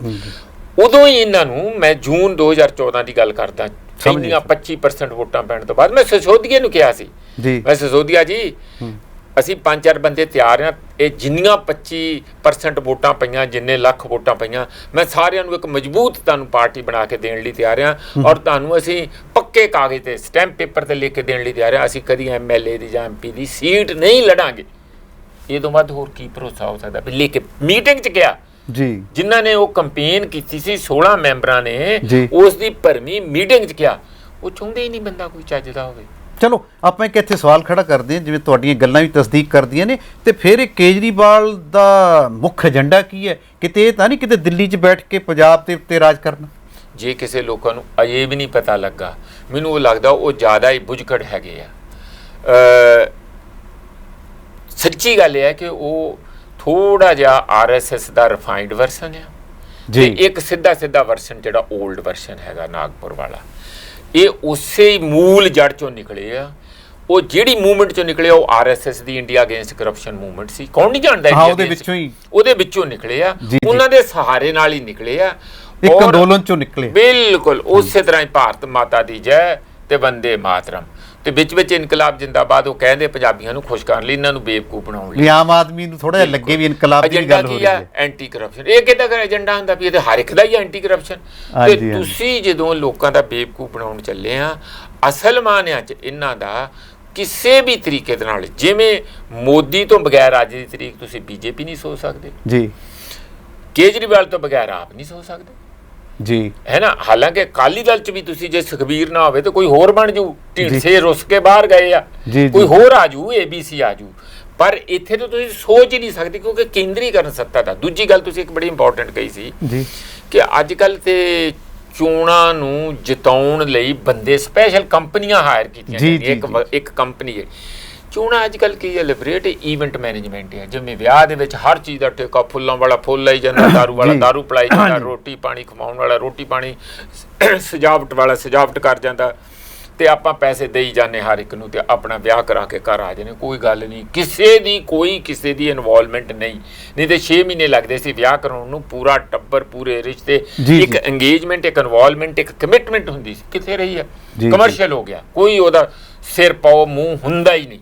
ਇਸੇ ਤਰ੍ਹਾਂ ਪੋਲੀਟਿਕਸ ਹੋ ਗਿਆ, ਕੋਈ ਵਰਕਰ ਨੂੰ ਨਹੀਂ ਪੁੱਛਦਾ, ਕੋਈ ਛੋਟੇ ਮੋਟੇ ਲੀਡਰ ਨੂੰ ਨਹੀਂ ਪੁੱਛਦਾ। ਪੈਸੇ 2 ਨੰਬਰੀ ਵੱਡੇ ਪੱਧਰ ਤੇ ਇਕੱਠੇ ਕੀਤੇ ਜਾਂਦੇ ਆ। ਔਰ ਇਵੈਂਟ ਮੈਨੇਜਮੈਂਟ ਵਾਂਗੂ ਜਿਹੜੇ ਇਲੈਕਸ਼ਨਾਂ ਜਿਤਾਉਣ ਵਾਲੇ ਹੋਰ ਕੰਪਨੀਆਂ ਇੱਥੇ ਮਾਰਕੀਟ 'ਚ ਉਤਰ ਆਈਆਂ ਕਿ ਮੈਨੂੰ ਦਿਓ ਠੇਕਾ, ਮੈਂ ਤੁਹਾਨੂੰ ਜਿਤਾ ਦਿੰਦਾ, ਉਹਨਾਂ ਨੂੰ ਠੇਕਾ ਦੇ ਦਿੱਤਾ ਜਾਂਦਾ। ਬੰਦੇ ਦੇ ਸਾਰੇ ਇਸੇ ਕਰਕੇ ਪਾਰਟੀਆਂ ਇੰਨੀਆਂ ਕਮਜ਼ੋਰ ਹੋ ਗਈਆਂ। ਇਹਨਾਂ ਪਾਰਟੀਆਂ ਦੇ ਕਮਜ਼ੋਰ ਹੋਣ ਨਾਲ, ਚਿਹਰਿਆਂ ਦੀ ਰਾਜਨੀਤੀ ਮਜ਼ਬੂਤ ਹੋਣ ਦੇ ਨਾਲ ਉਹਦਾ ਰਿਜ਼ਲਟ ਇਹ ਨਿਕਲਿਆ ਕਿ ਥੱਲਿਓਂ ਸਾਰੇ ਦਾ ਸਾਰਾ ਜਿਹੜਾ ਆਧਾਰ ਆ ਪਾਰਟੀਆਂ ਦਾ ਖੁੱਸ ਗਿਆ। ਉਹ ਇਰਰੈਲੇਵੈਂਟ ਹੋ ਗਏ ਓਵਰਨਾਈਟ। ਮਾੜੇ ਮੋਟੇ ਕੇ ਇਹਦੇ ਜਿਹੜੇ ਉੱਪਰ ਵਾਲੇ ਕੰਮ ਕੁਮ ਵਿਚਾਰੇ ਕਰੂਈ ਜਾਂਦੇ ਆ, ਬਸ ਠੀਆ ਟੱਪਾ ਜਿਹਾ। ਤੁਸੀਂ ਕਦੀ ਚੋਣਾਂ ਹੁੰਦੀਆਂ ਦੇਖੀਆਂ ਇਹਨਾਂ ਦੀਆਂ? ਡੈਮੋਕ੍ਰੈਟਿਕਲੀ ਪਾਰਟੀਆਂ, ਜਿਨ੍ਹਾਂ ਪਾਰਟੀਆਂ ਦੇ ਅੰਦਰ ਆਪਣੀ ਡੈਮੋਕ੍ਰੇਸੀ ਨਹੀਂ ਹੈ, ਆਪਣਾ ਕੋਈ ਲੋਕਤੰਤਰਿਕ ਪ੍ਰਣਾਲੀ ਦਾ ਕੋਈ ਬਹਾ ਨਹੀਂ ਹੈਗਾ, ਤੁਸੀਂ ਉਹਨਾਂ ਲੀਡਰਾਂ ਤੋਂ ਉਮੀਦ ਕਰੋਗੇ ਕਿ ਸੱਤਾ ਦੇ ਵਿੱਚ ਆ ਕੇ ਉਹ ਇੱਥੇ ਲੋਕਾਂ ਦੀ ਸੇਵਾ ਕਰਨ ਆਉਣਗੇ? ਸਵਾਲ ਹੀ ਨਹੀਂ ਪੈਦਾ। ਚਲੋ ਇਹ ਤਾਂ ਆਮ ਆਦਮੀ ਪਾਰਟੀ ਦੀ ਗੱਲ ਹੋਈ, ਜਿਨ੍ਹਾਂ ਦਾ ਸਾਰੀਆਂ ਪਾਰਟੀਆਂ ਜੀ, ਨਹੀਂ ਇਹ ਆਮ ਆਦਮੀ ਪਾਰਟੀ ਨਹੀਂ। ਤੁਹਾਡੀ ਗੱਲ ਠੀਕ ਹੈ, ਪਰ ਮੈਂ ਤਾਂ ਕਹਿ ਰਿਹਾ ਕਿ ਲੋਕਾਂ ਦੀ ਉਮੀਦ ਦੂਸਰੀਆਂ ਪਾਰਟੀਆਂ ਤੋਂ ਬਾਅਦ ਇਸ ਤੇ ਜਗੀ ਸੀ ਕਿ ਆਮ ਆਦਮੀ ਦੀ ਗੱਲ ਹੋਏਗੀ। ਉਹਦੀ ਹਕੀਕਤ ਤਕਰੀਬਨ ਜਗ ਜ਼ਾਹਿਰ ਹੋ ਗਈ ਹੈ। ਹੁਣ ਜੇ ਆਪਾਂ ਗੱਲ ਕਰੀਏ ਪੰਜਾਬ ਦੀਆਂ 2 ਸਿਆਸੀ ਧਿਰਾਂ ਦੀ ਜਿਹੜੀਆਂ ਮੇਨ ਨੇ, ਅਕਾਲੀ ਦਲ ਦੀ ਗੱਲ ਕਰੀਏ ਜਾਂ ਕਾਂਗਰਸ ਦੀ ਗੱਲ ਕਰੀਏ, ਪਹਿਲਾਂ ਆਪਾਂ ਕਾਂਗਰਸ ਤੇ ਆਉਂਦੇ ਹਾਂ ਜਿਹੜੀ ਸੱਤਾ 'ਤੇ ਬੈਠੀ ਹੈ। ਹੁਣ ਜਿਹੜਾ ਇਹਨਾਂ ਦੇ ਵਿੱਚ ਇੱਕ ਖਾਨਾ ਜੰਗੀ ਚੱਲ ਰਹੀ ਹੈ ਘਰੇਲੂ, ਉਹਦੇ ਵਿੱਚੋਂ ਲੋਕਾਂ ਦੇ ਹੱਕ ਕਿੱਥੇ ਰਹਿ ਗਏ? ਇਹ ਸਿਰਫ ਕੁਰਸੀ ਦੀ ਲੜਾਈ ਚੱਲ ਪਈ। ਲੋਕਾਂ ਦੇ ਹੱਕਾਂ ਦੇ ਨਾਂ 'ਤੇ ਇੱਥੇ ਵੀ ਕੁਰਸੀ ਲੜਾਈ ਹੁਣ ਸ਼ੁਰੂ ਹੋ ਗਈ ਹੈ। ਹੁਣ ਕਿ ਕੋਈ 18 ਨੁਕਾਤੀ ਏਜੰਡੇ ਦੀ ਗੱਲ ਕਰਦੇ ਆ ਜਾਂ 5 ਨੁਕਾਤੀ ਏਜੰਡੇ ਦੀ ਗੱਲ ਕਰਦੇ ਆ, ਤੇ ਜਿਹੜੇ ਆਗੂ, ਮੈਂ ਪ੍ਰਤਾਪ ਸਿੰਘ ਬਾਜਵਾ ਦਾ ਨਾਂ ਲਵਾਂਗਾ ਜਾਂ ਹੋਰ ਆਗੂਆਂ ਦਾ ਨਾਂ ਲਵਾਂਗਾ, ਜਿਹੜੇ ਪਹਿਲਾਂ ਕਹਿੰਦੇ ਸੀ ਸਾਡੀ ਤਾਂ 45 ਦਿਨਾਂ ਦਾ ਅਲਟੀਮੇਟਮ ਹੈ, ਨਹੀਂ ਤਾਂ ਫਲਸਤੀਨੀ ਮਜ਼ਾਇਲਾਂ ਵਾਂਗੂ ਕੰਮ ਚੱਲੇਗਾ। ਹੁਣ ਤਾਂ ਮਜ਼ਾਇਲਾਂ ਮੈਨੂੰ ਲੱਗਦਾ ਮਿਸ ਹੋ ਗਈਆਂ। ਬਰੂਦ ਠੰਡਾ ਪੈ, ਬਰੂਦ 'ਚ ਪਾਣੀ ਪੈ ਗਿਆ। ਹਾਂਜੀ, ਬਰਸਾਤਾਂ 'ਚ। ਹਾਂ, ਫਿਰ ਤੁਸੀਂ ਗੱਲ ਕਰੋ ਬਟਾਲੇ ਦੀ ਗੱਲ। ਕੱਲ ਪਰਸੋਂ ਚਿੱਠੀ ਲਿਖੀ ਹੈ 2 ਮੰਤਰੀਆਂ ਨੇ, ਤੇ ਕੈਪਟਨ ਸਾਹਿਬ ਦਾ ਜਵਾਬ ਆਉਂਦਾ, ਇਹ ਤਾਂ ਸਾਡਾ ਪਹਿਲੀ ਵਿਚਾਰ ਚਰਚਾ 'ਚ, ਜਦੋਂ ਕਿ ਹਕੀਕਤ ਇਹ ਮੰਨੀ ਜਾ ਰਹੀ ਹੈ, ਯਾਨੀ ਕਿ ਪ੍ਰਤਾਪ ਸਿੰਘ ਬਾਜਵਾ ਨੂੰ ਸ਼ਾਇਦ ਉਹ ਬਿਲਡਅਪ ਕਰ ਰਹੇ, ਆਪਦਾ ਧੜਾ ਮਜ਼ਬੂਤ ਕਰ ਰਹੇ।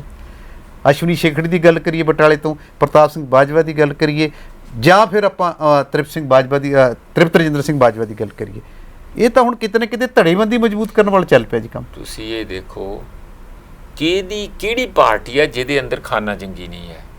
ਨਹੀਂ, ਸੱਤਾ ਤੇ ਨਹੀਂ, ਸੁਣੋ, ਸਾਰਿਆਂ ਦੀ ਇਹ ਜਿਹੜੀ ਅਕਾਲੀ ਦਲ ਆ ਉਹਦੇ ਚੋਂ ਢੀਂਡਸੇ ਪਿਓ ਪੁੱਤ ਪਹਿਲਾਂ ਨਿਕਲ ਗਏ ਜੀ। ਉਦੋਂ ਪਹਿਲਾਂ ਉਹ ਜਿਹੜੇ ਅੰਮ੍ਰਿਤਸਰ ਵਾਲੇ ਸਾਰੇ ਤਿੰਨੇ ਨਿਕਲ ਗਏ ਜੀ, ਹੈ ਨਾ। ਉਹ 2 ਵਾਰੀ ਨਿਕਲੇ, 2 ਲੋਟ ਨਿਕਲੇ। ਬਾਕੀ ਜਿੰਨੇ ਕੁ ਬਚੇ, ਇਹਨਾਂ ਨੂੰ ਤਾਂ ਚਾਹੀਦਾ ਕਿ ਜਿੰਨੇ ਘੱਟ ਹੋਣ ਹੌਲਾ ਭਾਰ ਸਾਥ ਦੇ ਮੋਹਰੇ, ਵੀ ਅਸੀਂ ਅੱਗੇ ਤਾਂ ਨਿਕਲਾਂਗੇ ਜੇ ਥੋੜ੍ਹੇ ਜਿਹੇ ਝੜ ਜਾਣ ਥੱਲੇ, ਤਾਂ ਕਿ ਅਸੀਂ ਨਵੇਂ ਬੰਦਿਆਂ ਨੂੰ ਆਪਣੀ ਮਰਜ਼ੀ ਨਾਲ ਟਿਕਟਾਂ ਵੰਡੀਏ। ਇਹ ਟਿਕਟਾਂ ਦੇ ਜਿਹੜੇ ਦਾਅਵੇਦਾਰ ਇਹ ਪਹਿਲਾਂ ਆਸੇ-ਪਾਸੇ ਹੋ ਜਾਣ। ਉਹਨਾਂ ਨੂੰ ਇਹ ਲੱਗਦਾ ਕਿ ਇਹ ਤਾਂ ਸਾਡੀ ਟਿਕਟ 'ਤੇ ਜੀਂਦੇ ਆ, ਸਾਡੇ ਉੱਤੇ ਜੀਂਦੇ ਆ, ਔਰ ਸਾਨੂੰ ਹੀ ਅੱਖਾਂ ਦਿਖਾਉਂਦੇ, ਤੁਸੀਂ ਛੇਤੀ ਜਾਓ ਬ੍ਰਹਮਪੁਰੇ। ਉਹਨਾਂ ਨੂੰ ਕਹਿ ਦਿੱਤਾ, ਉਹ ਵੀ ਗਏ। ਸੇਖਵਾਂ ਆ ਕੇ ਇੱਧਰ ਆਮ ਆਦਮੀ ਪਾਰਟੀ 'ਚ ਚਲਾ ਗਿਆ।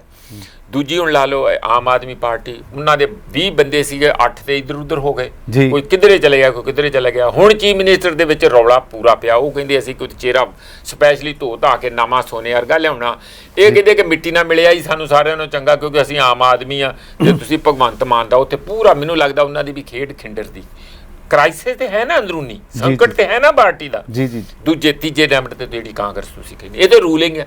ਰੂਲਿੰਗ ਜਿਹੜੀ ਪਾਰਟੀ ਹੁੰਦੀ ਹੈ ਲਿਬਰੇਟ, ਉਹ ਸੱਤਾ ਜਿਹੜੀ ਉਹ ਗਲੋਇੰਗ ਫੋਰਸ ਜਿਹੜੀ ਗੂੰਦ ਦਾ ਕੰਮ ਕਰਦੀ, ਉਹ ਜੋੜ ਕੇ ਰੱਖਦੀ। ਹਰ ਇੱਕ ਨੇ ਫਾਇਦੇ ਲੈਣੇ ਹੁੰਦੇ ਆ। ਸਰਕਾਰ ਕੋਲ ਚਾਬੀ ਬਹੁਤ ਤਗੜੀ ਹੁੰਦੀ ਆ, ਕਿਸੇ ਨੂੰ ਉਹ ਦੇ ਦੇ, ਕਿਸੇ ਨੂੰ ਉਹਨੂੰ ਛਿੱਲੜ ਪਾ ਦੇ, ਕਿਸੇ ਨੂੰ ਕੁਛ ਮੜ ਜਾ ਸਮੋਸਾ ਖਿਲਾ ਦੇ, ਕਿਸੇ ਨੂੰ ਕੁਛ ਕਰਦੇ, ਸਾਰਾ ਕੁਝ ਦੇਣ ਲਈ ਬਹੁਤ ਹੁੰਦਾ ਜੀ।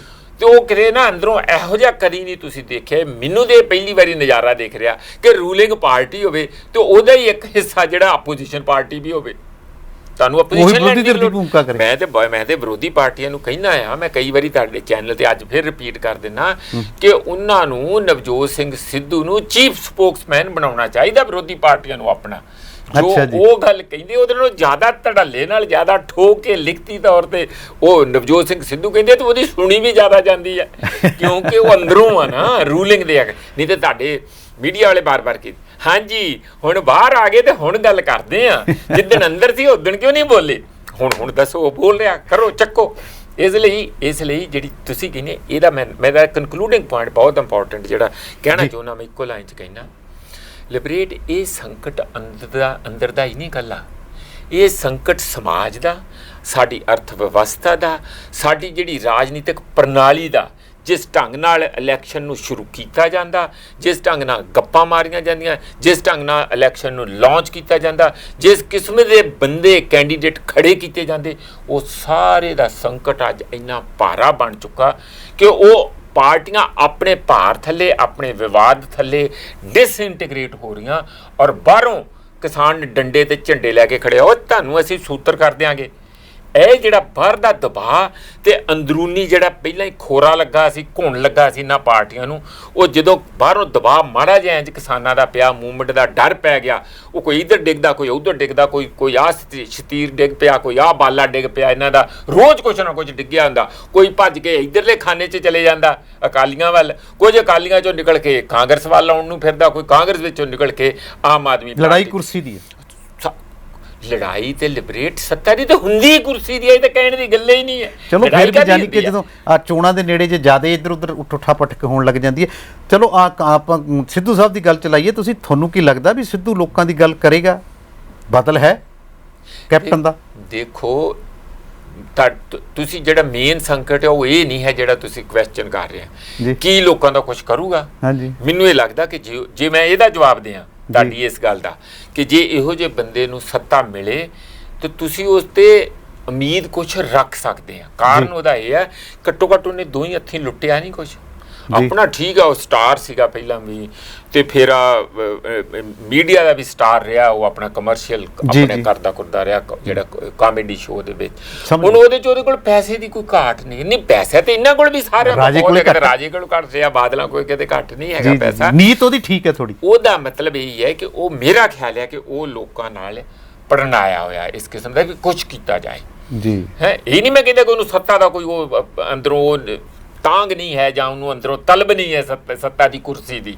ਬਿਲਕੁਲ ਹੈ, ਬਿਨਾਂ ਕੁਰਸੀ ਤੋਂ ਤੁਸੀਂ ਕਰੋਗੇ ਕੀ? ਪਹਿਲੀ ਕੁਰਸੀ ਲੈ ਲਈ ਉਹਨਾਂ ਨੇ ਕਾਂਗਰਸ ਦੇ ਪ੍ਰਧਾਨਗੀ ਦੀ, ਲੜ ਕੇ ਹੀ ਲਈ ਹੈ, ਅੰਗੂਠਾ ਦੇ ਕੇ ਲਈ ਆ ਗੱਲ 'ਚ, ਦਿੱਲੀੋਂ ਥੱਲੇ ਮੁੱਖ ਮੰਤਰੀ ਚਾਹੁੰਦੇ ਸੀ, ਉਹ ਬਣੀ ਨਹੀਂ ਗੱਲ। ਹੁਣ ਉਹ ਕਹਿੰਦੇ ਇਹੋ ਜਿਹੇ ਬੰਦੇ ਆ ਜਾਣ, ਸਿੱਧੂਆਂ ਵਰਗੇ 8-10 ਬੰਦੇ ਇੱਥੇ ਦੇ ਪੰਜਾਬ 'ਚ ਆ ਜਾਣ, ਮੈਨੂੰ ਉਮੀਦ ਲੱਗਦੀ ਕਿ ਕੁਝ ਪਹਿਲਾਂ ਉਹਨਾਂ ਦਾ ਜਿਹੜਾ ਮੇਨ ਉਹ ਜਲੰਧਰ ਵਾਲੇ ਜਿਹੜੇ ਪ੍ਰਗਟ ਸਿੰਘ ਮੇਨ ਹਾਕੀ ਦੇ ਕੈਪਟਨ, ਉਹ ਇੱਕ ਕੈਪਟਨ ਤੋਂ ਦੂਜਾ ਕੈਪਟਨ ਹੈ ਨਾ, ਇਸ ਲਈ ਇਹ ਸਾਰੀ ਟੀਮ ਜੇ ਕੋਈ ਚੰਗੀ ਬਣਾ ਲੈਣ ਤੇ ਇਹਨਾਂ 'ਚੋਂ ਉਮੀਦ ਲਾਈ ਸਕਦੀ। ਦਿੱਕਤ ਅਸਲ ਮਾਨਿਆਂ 'ਚ ਕੀ ਇਹ ਨਹੀਂ ਹੈ, ਦਿੱਕਤ ਇਹ ਹੈ ਕਿ ਉਹ ਕਮਾਂਡਰ ਇੰਨਾ ਸਖਤ ਤੇ ਇੰਨਾ ਆਪਣੀ ਮਨਮਰਜ਼ੀ ਨਾਲ ਚੱਲਣ ਵਾਲਾ ਨਵਜੋਤ ਸਿੰਘ ਸਿੱਧੂ, ਉਹ ਤੇ ਜਿਸ ਤਰ੍ਹਾਂ ਲਾਗੇ ਬੈਠੇ ਹੋਏ ਉਹਨੂੰ ਵੀ ਨਹੀਂ ਪੁੱਛਦਾ, ਇੱਧਰੋਂ ਖਿੱਚਿਆ ਤੇ ਤੀਰ ਮਾਰਿਆ, ਉਹ ਤੀਰ ਕਿੱਥੇ ਗਿਆ, ਕਿਹਦੇ ਲੱਗ ਗਿਆ, ਉਹ ਬਾਅਦ ਚ ਅਗਲਾ ਵੇਖਦਾ ਹੀ ਰਹਿੰਦਾ, ਯਾਰ ਮੈਨੂੰ ਪੁੱਛ ਤੇ ਲੈਂਦਾ ਮਾਰਨਾ ਤੇ ਇੱਧਰ ਜੇ ਤੂੰ ਇੱਧਰ ਮਾਰਤਾ। ਕਿਤੇ ਸੁਖਵੀਰ ਵਾਲੀ ਗੱਲ ਤਾਂ ਨਹੀਂ, ਅਨਗਾਈਡਡ ਮਿਜ਼ਾਈਲ?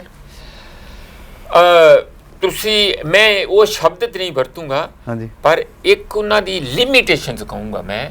ਇਹ ਕਾਲਾਪਣ, ਕਾਲਾਪਣ ਤੇ ਚਲੋ ਕਈ ਵਾਰੀ ਕੰਮ ਦਿੰਦਾ, ਜਦੋਂ ਠਾਠ ਕਰਦੇ ਆ ਨਾ ਉਹ ਤੇ ਕੰਮ ਦਿੰਦਾ, ਉਹਦੇ ਚ ਨਹੀਂ ਹੈ। ਅਸਲ 'ਚ ਜਿਹੜਾ ਟੀਮ ਵਰਕ ਹੁੰਦਾ ਔਰ ਸਾਰਾ ਕੁਝ ਪ੍ਰਕਾਸ਼ ਸਿੰਘ ਬਾਦਲ ਵਾਂਗੂ ਢਿੱਡ 'ਚ ਲੈ ਕੇ ਚੱਲਣਾ, ਇਹਦੀ ਵੀ ਸੁਣਨੀ, ਉਹਦੀ ਵੀ ਸੁਣਨੀ, ਉਹਦੀ ਵੀ ਸੁਣਨੀ, ਕਰਨੀ ਆਪਣੀ ਮਰਜ਼ੀ। ਕਿਉਂਕਿ ਤੁਸੀਂ ਸਾਰਿਆਂ ਦੇ ਵਿਚਾਰ ਦਾ ਇੱਕ ਨਿਚੋੜ ਕੱਢ ਕੇ ਸਾਰਿਆਂ ਨੂੰ ਨਾਲ ਲੈਂਦਿਆਂ ਹੋਇਆਂ, ਹਰ ਇੱਕ ਨੂੰ ਆਪਣੀ ਤੇ ਜਗ੍ਹਾ ਤੇ ਰੱਖਦਿਆਂ ਹੋਇਆਂ ਤੁਸੀਂ ਆਪਣੀ ਲੀਡਰਸ਼ਿਪ ਨੂੰ ਅੱਗੇ ਚਲਾਉਣਾ ਹੁੰਦਾ। ਉਹ ਇੰਜ ਕਰਦੇ ਹੀ ਨਹੀਂ, ਉਹਨਾਂ ਦੇ ਸੁਭਾਅ ਦਾ ਹਿੱਸਾ ਨਹੀਂ। ਉਹਨਾਂ ਨੂੰ ਲੱਗਦਾ ਜਿੱਥੇ ਮੈਂ ਆ ਸਾਰੀ ਦੁਨੀਆ ਉੱਥੇ ਹੀ ਹੋਣੀ ਚਾਹੀਦੀ। ਉਹਨਾਂ ਨੇ ਸਲਾਹਕਾਰ ਵੀ ਨਿਯੁਕਤ ਕੀਤੇ ਸੀ, ਤਾਈਆਂ ਕੀਤੇ ਸੀ ਨਾ, ਤੇ ਉਹ ਕਿੱਥੇ ਗਏ? ਸਲਾਹ ਲਈ ਨਹੀਂ ਉਹਨਾਂ ਦੀ। ਨਹੀਂ, ਸਲਾਹ ਇੱਕ ਦਿਨ ਲਈ ਹੈ, ਅਗਲੀ ਵਾਰ ਮਹਿੰਗੀ ਪੈ ਗਈ ਬਸ ਉਹ ਸਲਾਹ। ਸਲਾਹਕਾਰ ਸਾਹਿਬ ਦਾ ਤਾਂ ਪਿਆਰੇ ਲਾਲ ਗਰਗ ਜੀ ਦਾ ਤਾਂ ਹੁਣ ਇੱਕ ਬਹੁਤ ਵੱਡਾ ਸਵਾਲ ਉਹਨਾਂ ਨੇ ਖੜਾ ਕੀਤਾ ਜਦੋਂ ਸਪੈਸ਼ਲ ਇਜਲਾਸ ਕੀਤਾ ਸ਼੍ਰੀ ਗੁਰੂ ਤੇਗ ਬਹਾਦਰ ਦੇ ਪ੍ਰਕਾਸ਼ ਪੁਰਬ ਤੇ। ਉਹ ਕਹਿੰਦੇ ਵੀ ਜਿਹੜਾ ਵਿਪ ਜਾਰੀ ਕਰਨਾ ਗਲਤ ਹੈ, ਇਹ ਧਾਰਮਿਕਤਾ ਆਜ਼ਾਦੀ ਨੂੰ ਕਿਤੇ ਚੈਲੰਜ ਕਰਦਾ।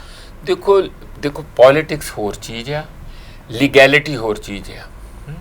ਉਹ ਟੈਕਨੀਕਲੀ ਤੁਸੀਂ ਉਹਨਾਂ ਦੇ ਸਵਾਲ ਤੇ ਕਿੰਨਾ ਨਹੀਂ, ਟੈਕਨੀਕਲੀ ਪਿਆਰੇ ਲਾਲ ਗਰਗ ਠੀਕ ਹੋ ਸਕਦੇ ਆ ਲੀਗਲੀ, ਟੈਕਨੀਕਲੀ ਜੀ। ਹੁਣ ਗੱਲ ਇਹ ਆ ਕਿ ਉਹਨਾਂ ਨੇ ਇਹ ਗੱਲ ਕਹੀ ਆ ਕਿ ਜਿਹੜਾ ਅਸੈਂਬਲੀ ਵੱਲੋਂ ਮਨਾਉਣਾ ਇਹ ਤੇ ਠੀਕ ਹੈ। ਪਹਿਲਾਂ ਤੁਸੀਂ ਧਰਮ ਨੂੰ ਕਿਉਂ ਨਹੀਂ ਅਲੱਗ ਕਰਦੇ ਵੀ ਪੋਲਿਟਿਕਸ ਨਾਲੋਂ? ਕਿਉਂ ਮਨਾਉਣਾ ਠੀਕ ਹੈ ਜੇ ਉਹਨਾਂ ਦੀ ਲੌਜਿਕ ਨੂੰ ਲਿਆ ਜਾਏ? ਕਿਉਂਕਿ ਜੋ ਵੀ ਕਹੋ ਇੱਕ ਸਿੱਖ ਧਰਮ ਆ, ਹਾਲਾਂਕਿ ਉਹ ਜਿਹਾ ਨੈਰੋ ਧਰਮ ਨਹੀਂ ਹੈ, ਬਰੋਡ ਬੇਸ, ਸਾਰੇ ਧਰਮਾਂ ਦੀ ਇੱਜ਼ਤ ਕਰ ਲਓ, ਜਿਹੜਾ ਬੰਦਾ ਕਰਦਾ ਉਹ ਸਿੱਖ ਕਹਿ ਲਓ, ਠੀਕ। ਪਰ ਤੁਸੀਂ ਅਸੈਂਬਲੀਆਂ 'ਚ ਤੁਸੀਂ ਧਰਮ ਨੂੰ ਜੇ ਸੈਕੂਲਰ ਸਟੇਟ ਆ ਤਾਂ ਉਹਨੂੰ ਅਲੱਗ ਰੱਖਣਾ ਚਾਹੀਦਾ ਮੇਰਾ ਖਿਆਲ। ਉਹੀ ਸਵਾਲ ਨਾ, ਬਿਲਕੁਲ ਨਹੀਂ, ਉਹਨਾਂ ਨੇ ਇਹ ਨਹੀਂ ਹੈ, ਉਹ ਇਹ ਕਹਿ ਰਹੇ ਹੈ ਕਿ ਅਸੈਂਬਲੀ 'ਚ ਇੱਕ ਸਪੈਸ਼ਲ ਸੈਸ਼ਨ ਬੁਲਾ ਕੇ ਉਹ ਸਾਰਾ ਕੁਝ ਕਰਨਾ ਤੇ ਠੀਕ ਹੈਗਾ, ਪਰ ਵਿਪ ਜਾਰੀ ਕਰਨਾ ਗਲਤ ਹੈ। ਕਿਉਂਕਿ ਉਹ ਇੱਕ ਧਾਰਮਿਕ ਫੰਕਸ਼ਨ ਆ। ਤੁਸੀਂ ਦੂਜਿਆਂ ਨੂੰ ਜਿਹੜੇ ਨਾਨ ਬਿਲੀਵਰ ਆ ਉਹਨਾਂ ਨੂੰ ਵਿਪ ਜਾਰੀ ਕਰਕੇ ਤੁਸੀਂ ਕਿਵੇਂ ਜ਼ਬਰਦਸਤੀ ਉਸ ਇਸ਼ੂ ਤੇ ਕਿਵੇਂ ਕਰ ਸਕਦੇ? ਪਰ ਉਹਦਾ ਜਵਾਬ ਉਹਨਾਂ ਨੇ, ਕਾਂਗਰਸ ਨੇ ਦੇ ਹੀ ਦਿੱਤਾ, ਕੰਬੋਜ ਨੇ ਵੀ ਦਿੱਤਾ। ਹਾਂ, ਉਹੀ ਕੰਬੋਜ ਨੇ ਦਿੱਤਾ। ਇੱਕ ਦੇ ਦਿੱਤਾ ਉਹਨਾਂ ਨੇ ਪੋਲੀਟੀਕਲ ਜਵਾਬ ਵੀ ਸਾਡੀ ਪਾਰਟੀ ਨੂੰ ਨਾ ਇੰਜ ਕਹਿਣ, ਉਹ ਜਿਹਦਾ ਐਡਵਾਈਜ਼ਰ ਹੈ ਉਹਨੂੰ ਜਾ ਕੇ ਕਹਿਣ, ਸਾਡੀ ਕੋਈ ਪਾਰਟੀ ਦੇ ਐਡਵਾਈਜ਼ਰ ਨਹੀਂ ਹੈ। ਦੂਸਰਾ ਉਹਨਾਂ ਨੇ ਜਵਾਬ ਇਹ ਦਿੱਤਾ ਕਿ ਵਿਪ ਅਸੀਂ ਤਾਂ ਜਾਰੀ ਕਰਦੇ ਹਾਂ ਕਿ ਫਲਾਣੇ ਸੈਸ਼ਨ ਦੇ ਵਿੱਚ ਸਾਰੇ ਬੰਦੇ ਉੱਥੇ ਹੋਣੇ ਚਾਹੀਦੇ ਆ, ਕਿਉਂਕਿ ਇਹ ਸਪੈਸ਼ਲ ਸੈਸ਼ਨ ਹੈ, ਇਹ ਨਾ ਕਿ ਘਰੇ ਸੁੱਤੇ ਰਹਿ ਜਾਣ। ਇਹ ਉਹਨਾਂ ਦਾ ਜਵਾਬ ਲੰਗੜਾ ਜਿਹਾ ਹੈਗਾ, ਪਰ ਉਹਨਾਂ ਨੇ ਫਿਰ ਲੰਗੜਾ ਜਵਾਬ ਹੈ, ਕੋਈ ਜ਼ਰੂਰੀ ਹੈ ਵਿਸ਼ੇਸ਼ ਤੇ ਗੱਲ ਤੇ ਹੁੰਦਾ ਦੇਣ ਲਈ ਉਹਨਾਂ ਨੇ ਜਵਾਬ ਜ਼ਰੂਰ ਦਿੱਤਾ ਕਿ ਇਹ ਬਹੁਤ ਇੰਪੋਰਟੈਂਟ ਇਵੈਂਟ ਹੈ ਤੇ ਸਾਡੇ ਸਾਰੇ ਬੰਦੇ ਉੱਥੇ ਹੋਣੇ। ਵਿਪ ਵੈਸੇ ਜਾਰੀ ਹੁੰਦਾ ਕਿ ਜੇ ਵੋਟ ਪੈ ਜਾਏ ਤਾਂ ਫਿਰ ਸਾਰੇ ਉੱਥੇ ਜਾਰੀ ਹੋਣ ਤੇ ਵੋਟ ਹੱਕ 'ਚ ਪੈਣੀ ਚਾਹੀਦੀ। ਇਹੋ ਜਿਹਾ ਸਵਾਲ ਜੇ ਖੜਾ ਹੋ ਜਾਂਦਾ ਉਸ ਨੂੰ ਕਵਰ ਅਪ ਕਰ ਨਹੀਂ ਕੀਤਾ ਸੀ, ਕਿਉਂਕਿ ਉਹਦੇ ਸਵਾਲ ਕੋਈ ਖੜਾ ਨਹੀਂ ਹੋਇਆ, ਇਸ ਕਰਕੇ ਉਹਨਾਂ ਨੇ ਦੂਜਾ ਭਾਸ਼ਣ। ਹੁਣ ਆਪਾਂ ਅਕਾਲੀ ਦਲ ਤੇ ਆਈਏ। ਅਕਾਲੀ ਦਲ ਕਹਿੰਦੇ ਅਸੀਂ ਕਿਸਾਨਾਂ ਦੀ ਪਾਰਟੀ ਹਾਂ। ਐਕਚੁਅਲੀ ਜਿਹੜੇ ਜੋ ਬਹੁਤ ਵੱਡਾ ਵਿਰੋਧ ਦੇਸ਼ 'ਚ ਚੱਲ ਰਿਹਾ, ਪੰਜਾਬ ਉਹਦਾ ਮੋਹਰੀ ਸੂਬਿਆਂ 'ਚੋਂ ਹੈ, ਹਰਿਆਣਾ ਵੀ ਹੈ, ਤੇ ਕੱਲ੍ਹ ਜਿਹੜੀ ਮਹਾਪੰਚਾਇਤ ਮੁਜ਼ੱਫਰਨਗਰ ਦੇ ਵਿੱਚ ਹੋਈ ਹੈ ਤੇ ਉਹ ਇੱਕ ਗਵਾਹੀ ਭਰਦੀ ਹੈ ਕਿ ਕਾਨੂੰਨਾਂ ਦੇ ਵਿਰੋਧ 'ਚ ਕਿੰਨੇ ਲੋਕ ਨੇ, ਉਹ ਕਿਸਾਨੀ ਨਾਲ ਸੰਬੰਧਿਤ ਨੇ ਜਾਂ ਕਿਸਾਨੀ ਦੇ ਹਮਾਇਤੀ ਨੇ ਜਾਂ ਆਮ ਆਦਮੀ ਆ ਜਿਹੜਾ ਇਸ ਚੀਜ਼ ਨੂੰ ਸਮਝਦਾ। ਹੁਣ ਇਹ ਹੈ ਕਿ ਅਕਾਲੀ ਦਲ ਪਾਰਟੀ ਕਹਿੰਦੀ ਅਸੀਂ ਕਿਸਾਨਾਂ ਦੀ ਹੱਕੀ ਪਾਰਟੀ ਹੈ, ਤੇ ਇੱਕ ਗੱਲ ਹੋਰ ਦੇਖਣ ਦੀ ਯੋਗ ਹੈ, ਇਹ ਸ਼ਾਇਦ ਰਣਨੀਤੀਕਾਰ ਦੀ ਉਹਨਾਂ ਨੂੰ ਦਿੱਤੀ ਹੋਵੇ ਕੋਈ ਰਾਏ ਸਲਾਹ। ਜਿਹੜੇ ਪਹਿਲੀ ਪਾਰਟੀ ਹੈ ਜਿਹੜੀ 100 ਦਿਨ ਦਾ ਯਾਤਰਾ ਕੱਢਦੀ ਹੈ, 13 ਨੁਕਾਤੀ ਏਜੰਡਾ ਪੈਦਾ ਕਰਦੀ ਹੈ, ਸ਼ੁਰੂ ਕਰ ਲੈਂਦੀ ਹੈ, 11 ਹਲਕੇ ਉਹਨਾਂ ਨੇ ਮੁੱਲਾਂ ਦਾ ਕਵਰ ਕਰ ਲਏ ਹੈ, ਵਿਰੋਧ ਉਹਨਾਂ ਦਾ ਲਗਾਤਾਰ ਜਾਰੀ ਹੈ। ਉਹਨਾਂ ਨੇ ਖੁੱਲ੍ਹੀ ਚਿੱਠੀ ਲਿਖੀ ਹੈ ਵੀ ਅਸੀਂ ਕਿਤੇ ਵੀ ਬੈਠ ਕੇ ਗੱਲ ਕਰ ਸਕਦੇ ਹਾਂ, ਹਾਲਾਂਕਿ ਕਿਸੇ ਪਾਰਟੀ ਨੇ ਕਿਹਾ ਨਹੀਂ ਗਾ ਹੁਣ ਤੱਕ। 3 ਮੈਂਬਰੀ ਕਮੇਟੀ ਬਣਾਤੀ ਵਿਰੋਧ ਤੋਂ ਬਾਅਦ। ਤੁਸੀਂ ਪਹਿਲਾਂ ਤਾਂ ਇਸ ਜਿਹੜੀ ਅਕਾਲੀ ਦਲ ਪਾਰਟੀ ਦੀ ਜਿਹੜੀ ਇਹ ਗਤੀਵਿਧੀ ਹੈ, ਇਹ ਸਿਆਸੀ ਰਣਨੀਤੀ ਨਾਲ ਜੋੜ ਕੇ ਵੇਖਦੇ ਹੋ ਕਿ ਜਾਂ ਇੱਕ ਚੈੱਕ ਦੇਖਦੇ ਹੋ ਵੀ ਕੀ ਕਰਦੇ ਹੈ? ਨਹੀਂ, ਉਹਦੇ 'ਚ ਠੀਕ ਆ, ਉਹ ਵਿਹਲੇ ਬੈਠੇ ਆ। ਹੁਣ ਉਹਨਾਂ ਨੂੰ ਆ ਕੇ ਵੇਲੇ ਸਿਰ ਕੰਮ ਸ਼ੁਰੂ ਕਰੋਗੇ ਤੇ ਅਸੀਂ ਦੂਜਿਆਂ ਨੂੰ ਅੱਗੇ ਲੰਘ ਜਾਗੇ। ਬੰਦੇ ਥੋੜ੍ਹੇ ਜਿਹੇ ਬੰਦਿਆਂ ਨੇ ਕਿਹੜਾ ਕੋਈ ਪਾਰਟੀ ਨੂੰ ਬਹੁਤਾ ਪੁੱਛਣਾ ਆ ਜੀ, ਤੇ ਆਪ ਹੀ ਪਾਰਟੀ ਆ। ਉਹੀ ਮੈਂ ਪ੍ਰਾਈਵੇਟ ਲਿਮਟਿਡ ਹੀ ਹੈਗੀ ਆ ਨਾ, ਪਰਿਵਾਰਕ ਪਾਰਟੀ ਹੈਗੀ ਆ, ਤੇ ਉਹ ਜਿਹਨੂੰ ਜਿਵੇਂ ਕਰਨਾ। ਹੁਣੇ ਤੇ ਮਲੂਕਾ ਸਾਹਿਬ ਰੁੱਸ ਗਏ ਸੀ, ਉਹਨੂੰ ਜੱਫੀ ਪਾ ਕੇ ਮੁੜ ਕੇ ਉੱਥੇ ਲਿਆਂਦਾ 2 ਟਿਕਟਾਂ, ਕਿਉਂਕਿ ਉਹ ਇਹੀ ਤੇ ਦਿੱਕਤਾਂ ਹੈਗੀਆਂ। ਇਹ ਪਾਰਟੀਆਂ ਵਾਂਗੂ ਨਹੀਂ ਬਿਹੇਵ ਕਰਦੀਆਂ ਕਿ ਸਾਰਿਆਂ ਨੂੰ ਪੁੱਛੋ, ਲਿਸਟਾਂ ਤੈਅ ਕਰੋ, ਫਿਰ ਉਂਝ ਉਸ ਤਰ੍ਹਾਂ ਹੈ ਨਹੀਂ। ਜਿਹੜੀ ਗੱਲ ਤੁਹਾਡਾ ਹੈ ਕਿ ਕਿਉਂ ਕਰ ਦਿੱਤਾ, ਮੇਰਾ ਖਿਆਲ ਹੈ ਕਿ ਉਹ ਤੇ ਵੇਲੇ ਸਿਰ ਚੱਲ ਕੇ ਆਪਣੀ ਵੱਲੋਂ ਉਹਨਾਂ ਨੇ ਆਪਣੀ ਕਾਹਲ ਤੇ ਤਤਪਰਤਾ ਦਿਖਾਈ ਕਿ ਅਸੀਂ ਮੈਦਾਨ 'ਚ ਨਿੱਤਰ ਆਏ ਹਾਂ। ਜਿਹਨੇ ਲੜਨਾ ਲੜੀ ਜਾਵੇ, ਜਿਹੜੇ ਪਿੱਛੇ ਰਹਿ ਗਏ, ਕਿਸੇ ਕੋਲ ਆਮ ਆਦਮੀ ਪਾਰਟੀ ਨੂੰ ਚਿਹਰਾ ਨਹੀਂ ਲੱਭ ਰਿਹਾ ਤੇ ਕਾਂਗਰਸ ਅਜੇ ਘਰੇਲੂ ਖਾਨਾ ਜੰਗੀ 'ਚ ਉਲਝੇ ਹੋਏ ਆ। ਇਸ ਲਈ ਉਹਨਾਂ ਨੇ ਕਿਹਾ ਕਿ ਸਾਡੇ ਤੇ ਇਹੋ ਜਿਹੀ ਕੋਈ ਉਲਝਣ ਹੈ ਨਹੀਂ, ਆਪਣਾ ਗੱਡਾ ਰੋੜ ਕੇ ਤੇ ਅੱਗੇ ਲੈ ਜਾਈਏ। ਉਹ ਮਹਿੰਗਾ ਪੈ ਗਿਆ ਔਰ ਠੀਕ ਹੋਇਆ। ਜਦੋਂ ਸਵਾਲ ਜਵਾਬ ਸਾਰਿਆਂ ਨੇ ਕੀਤੇ, ਉਹ ਹਰਨੇਕ ਸਿੰਘ ਦਾ ਮੈਂ ਸੁਣ ਰਿਹਾ ਸੀਗਾ ਜਦੋਂ ਫਿਰੋਜ਼ਪੁਰ ਵੱਲ ਇਹਨਾਂ ਦਾ ਹੋਇਆ, ਤੇ ਉਹ ਬਹੁਤ ਸਾਰੀ ਜਗ੍ਹਾ ਵਾਇਰਲ ਵੀ ਹੋਇਆ। ਇਹ ਸਵਾਲ ਜਵਾਬ ਲਗਾਤਾਰ ਥਰੂ ਆਊਟ ਤੁਸੀਂ ਦੇਖਿਓ, ਅਸੀਂ ਵੀ ਕਹਿ ਰਹੇ ਹਾਂ ਕਿ ਸਵਾਲ ਜਵਾਬ ਹੋਣੇ ਚਾਹੀਦੇ।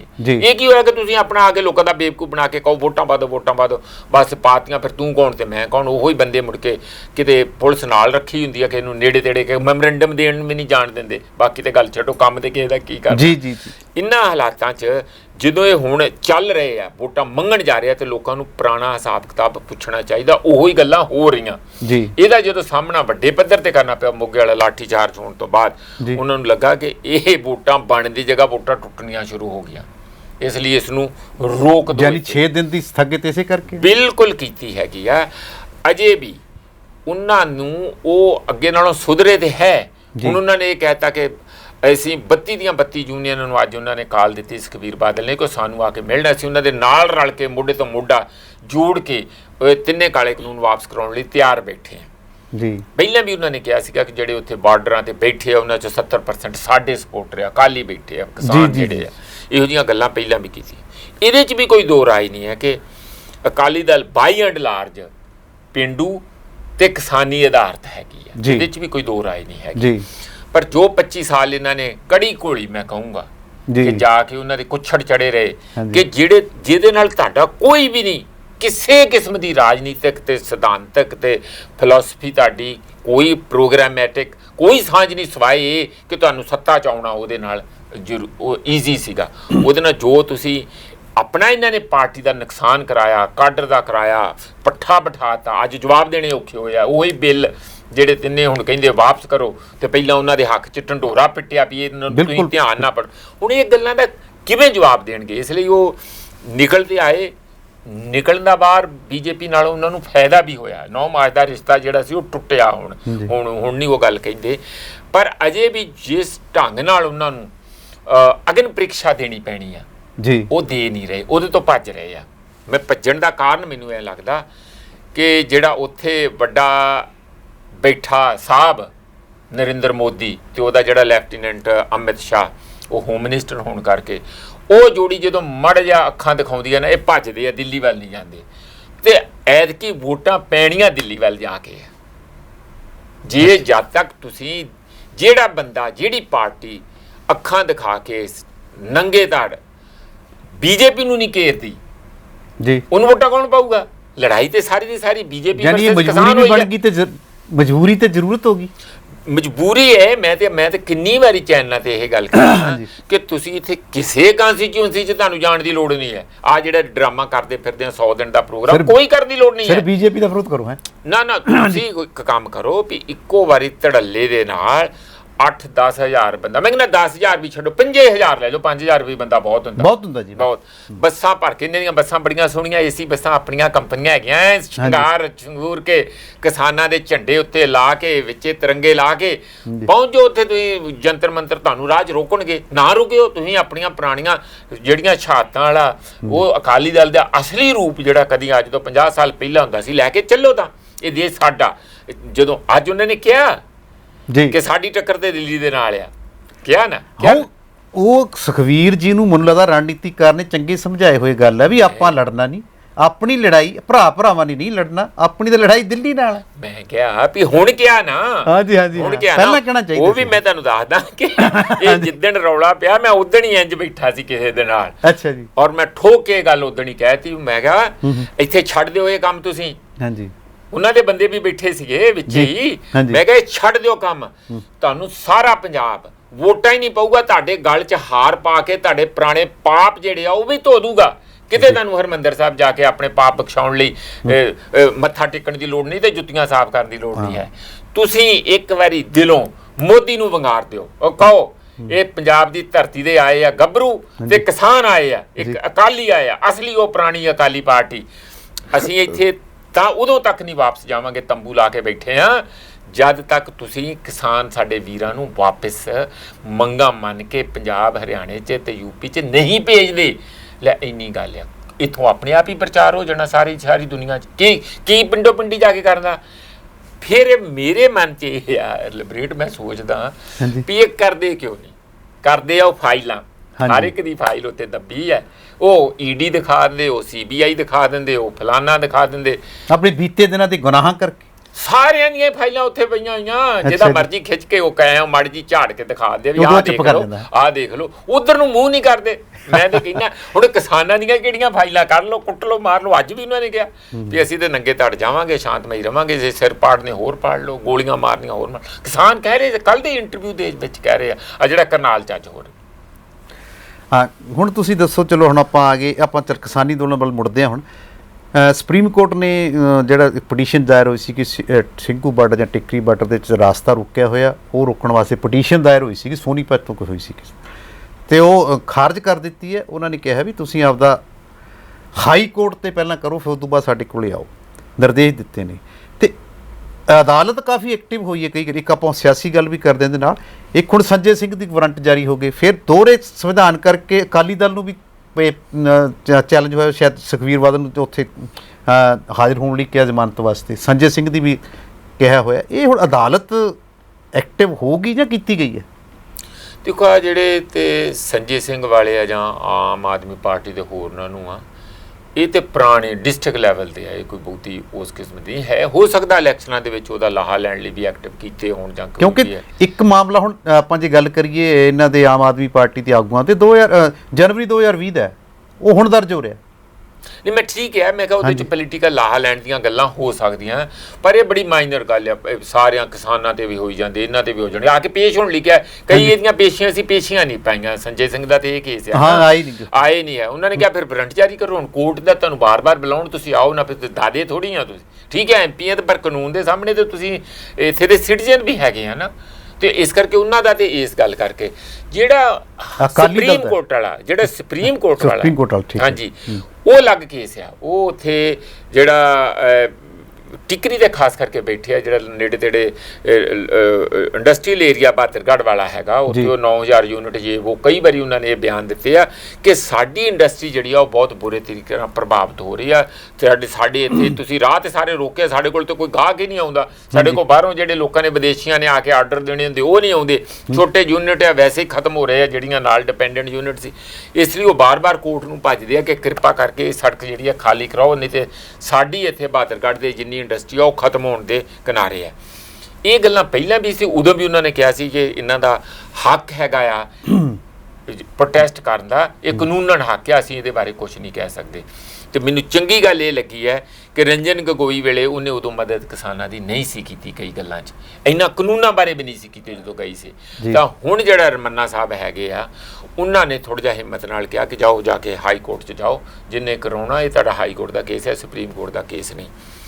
ਮੈਨੂੰ ਨਹੀਂ ਲੱਗਦਾ ਕਿ ਭਾਵੇਂ ਕੋਰਟਾਂ ਹੋਣ ਤੇ ਭਾਵੇਂ ਕੋਈ ਪੋਲੀਟੀਕਲ ਪਾਰਟੀਆਂ ਹੋਣ, ਉਹ ਛੇਤੀ ਕਿਸਾਨਾਂ ਨੂੰ ਆਪਣੀ ਮੂਵਮੈਂਟ ਤੋਂ ਥੋੜ੍ਹਾ ਖਦੇੜ ਕੇ ਕਹਿ ਲਓ, ਜਾਂ ਉਹਨਾਂ ਨੂੰ ਮਿਸ ਡਾਇਰੈਕਟ ਆਪਣੇ ਮੁਤਾਬਕ ਉਹਨਾਂ ਨੂੰ ਉੱਪਰ ਥੱਲੇ ਕਰਕੇ ਕਿਸੇ ਕਿਸਮ ਦੀ ਰਾਜਨੀਤੀ ਜਾਂ ਇੱਥੇ ਦੀ ਸ਼ਾਂਤੀ ਨੂੰ ਬਹਾਲ ਰੱਖ ਸਕਣਗੇ। ਮੈਨੂੰ ਨਹੀਂ ਲੱਗਦਾ, ਕਿਉਂਕਿ ਜਿੰਨਾ ਲੋਕਾਂ ਦਾ ਮਿਜ਼ਾਜ ਵਿਗੜ ਚੁੱਕਾ, ਜਿੰਨੇ ਲੋਕ ਹਤਾਸ਼ ਹੋ ਚੁੱਕੇ ਆ, ਜਿੰਨੇ ਲੋਕ ਆਕਰੋਸ਼ ਵਿੱਚ ਆ ਚੁੱਕੇ ਆ। ਮੈਂ ਤੇ ਮੁਜ਼ੱਫਰਗੜ੍ਹ ਦੇਖ ਕੇ ਆਇਆ ਨਾ, ਮੈਂ ਤੇ ਖੁਦ ਸਟੇਜ ਦੇ ਉੱਤੇ ਥੋੜੀ ਜਿਹੀ ਹੱਲਾਸ਼ੇਰੀ ਵੀ ਦਿੱਤੀ ਕਿ ਤਕੜੇ ਹੋ ਜੋ, ਇਹ ਆਜ਼ਾਦੀ ਦੀ ਦੂਜੀ ਜੰਗ ਆ।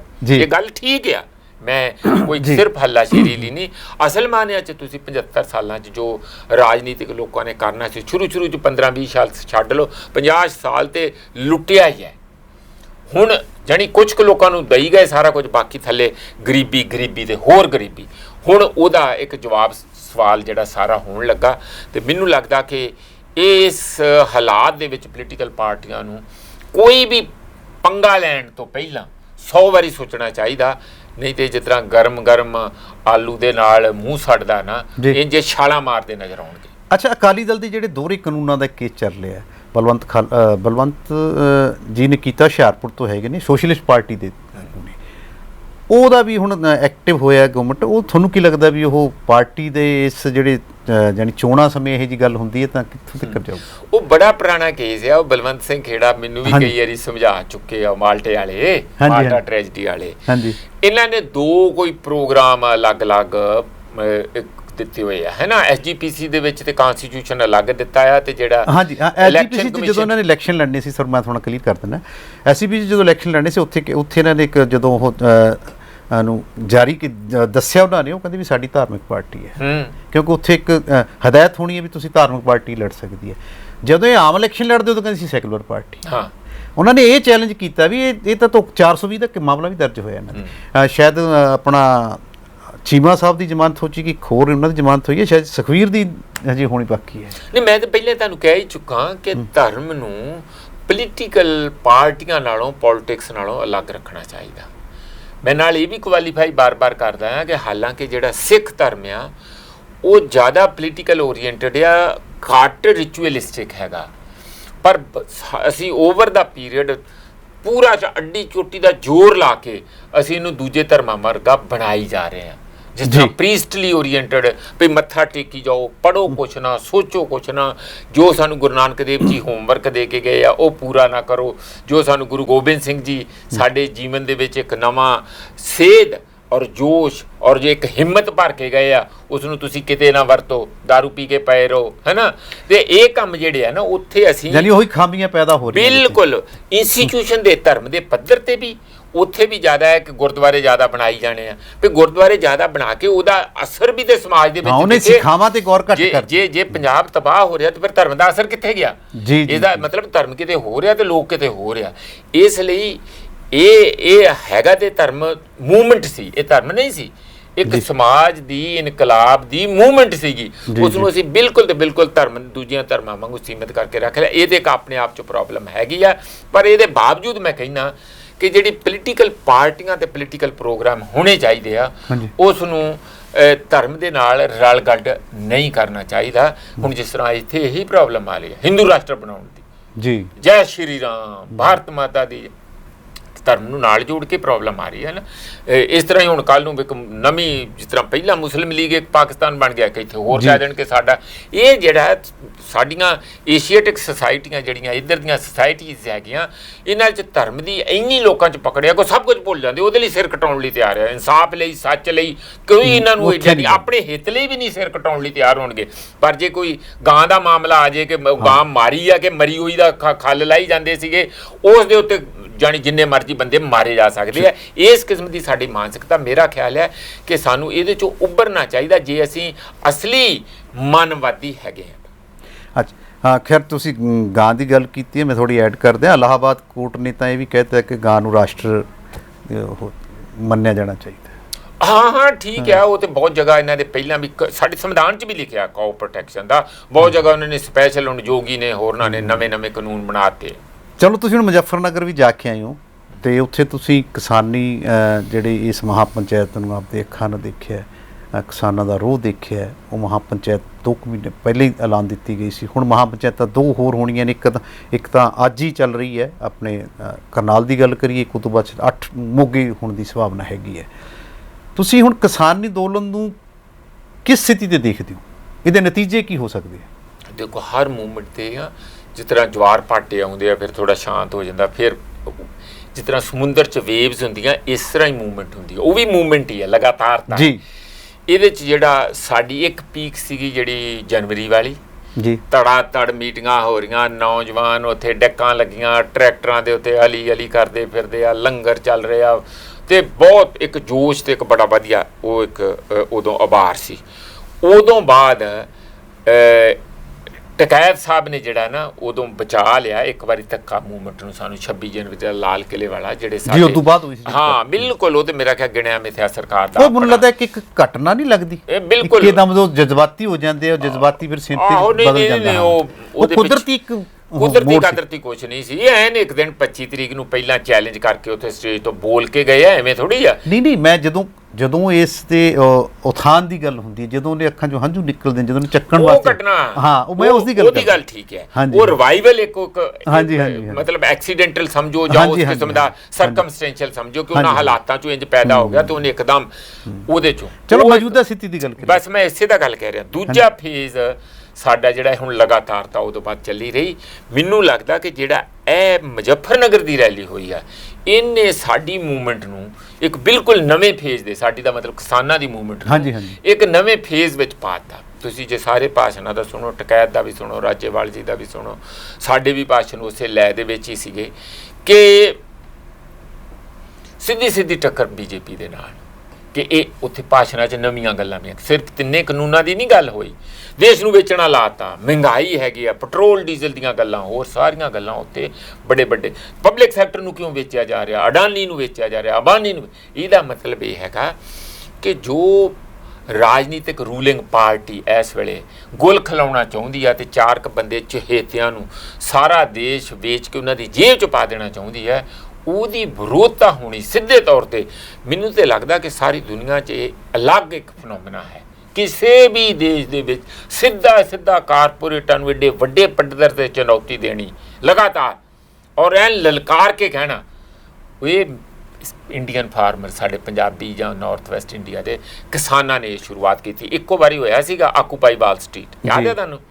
ਉਹ ਜਦੋਂ ਉਦੋਂ, ਹਾਂ ਬਿਲਕੁਲ, ਕਿ ਵਾਲ ਸਟਰੀਟ ਵਾਲੇ ਇਹ ਸਾਰੇ ਚੋਰ ਆ, ਉੱਥੇ ਸਾਰਾ ਕੁਝ ਵੱਡੀਆਂ ਬੈਂਕਾਂ ਦਾ ਸਾਰਾ ਹੈਡ। ਚਲੋ ਹੁਣ ਕੀ ਗੱਲ ਦੱਸੋ ਕਿ ਪਹਿਲਾਂ ਸਿਰਫ 3 ਕਾਨੂੰਨਾਂ ਦੀ ਗੱਲ ਸੀਗੀ, ਹੁਣ ਸਮਾਜਿਕ ਮੁੱਦੇ ਵੀ ਸਾਰੇ ਵਿੱਚ ਆ ਗਏ, ਜਿਵੇਂ ਤੁਸੀਂ ਜਿਨ੍ਹਾਂ ਦਾ ਜ਼ਿਕਰ ਕੀਤਾ। ਇਹ ਹੁਣ ਅੰਦੋਲਨ ਜਾਨੀ ਦਾਇਰਾ ਵੱਧ ਰਿਹਾ ਜਾਂ ਇਹਦਾ ਸਿਆਸਤ ਵੱਲ ਜਾ ਰਿਹਾ? ਕਿਉਂ ਨਹੀਂ?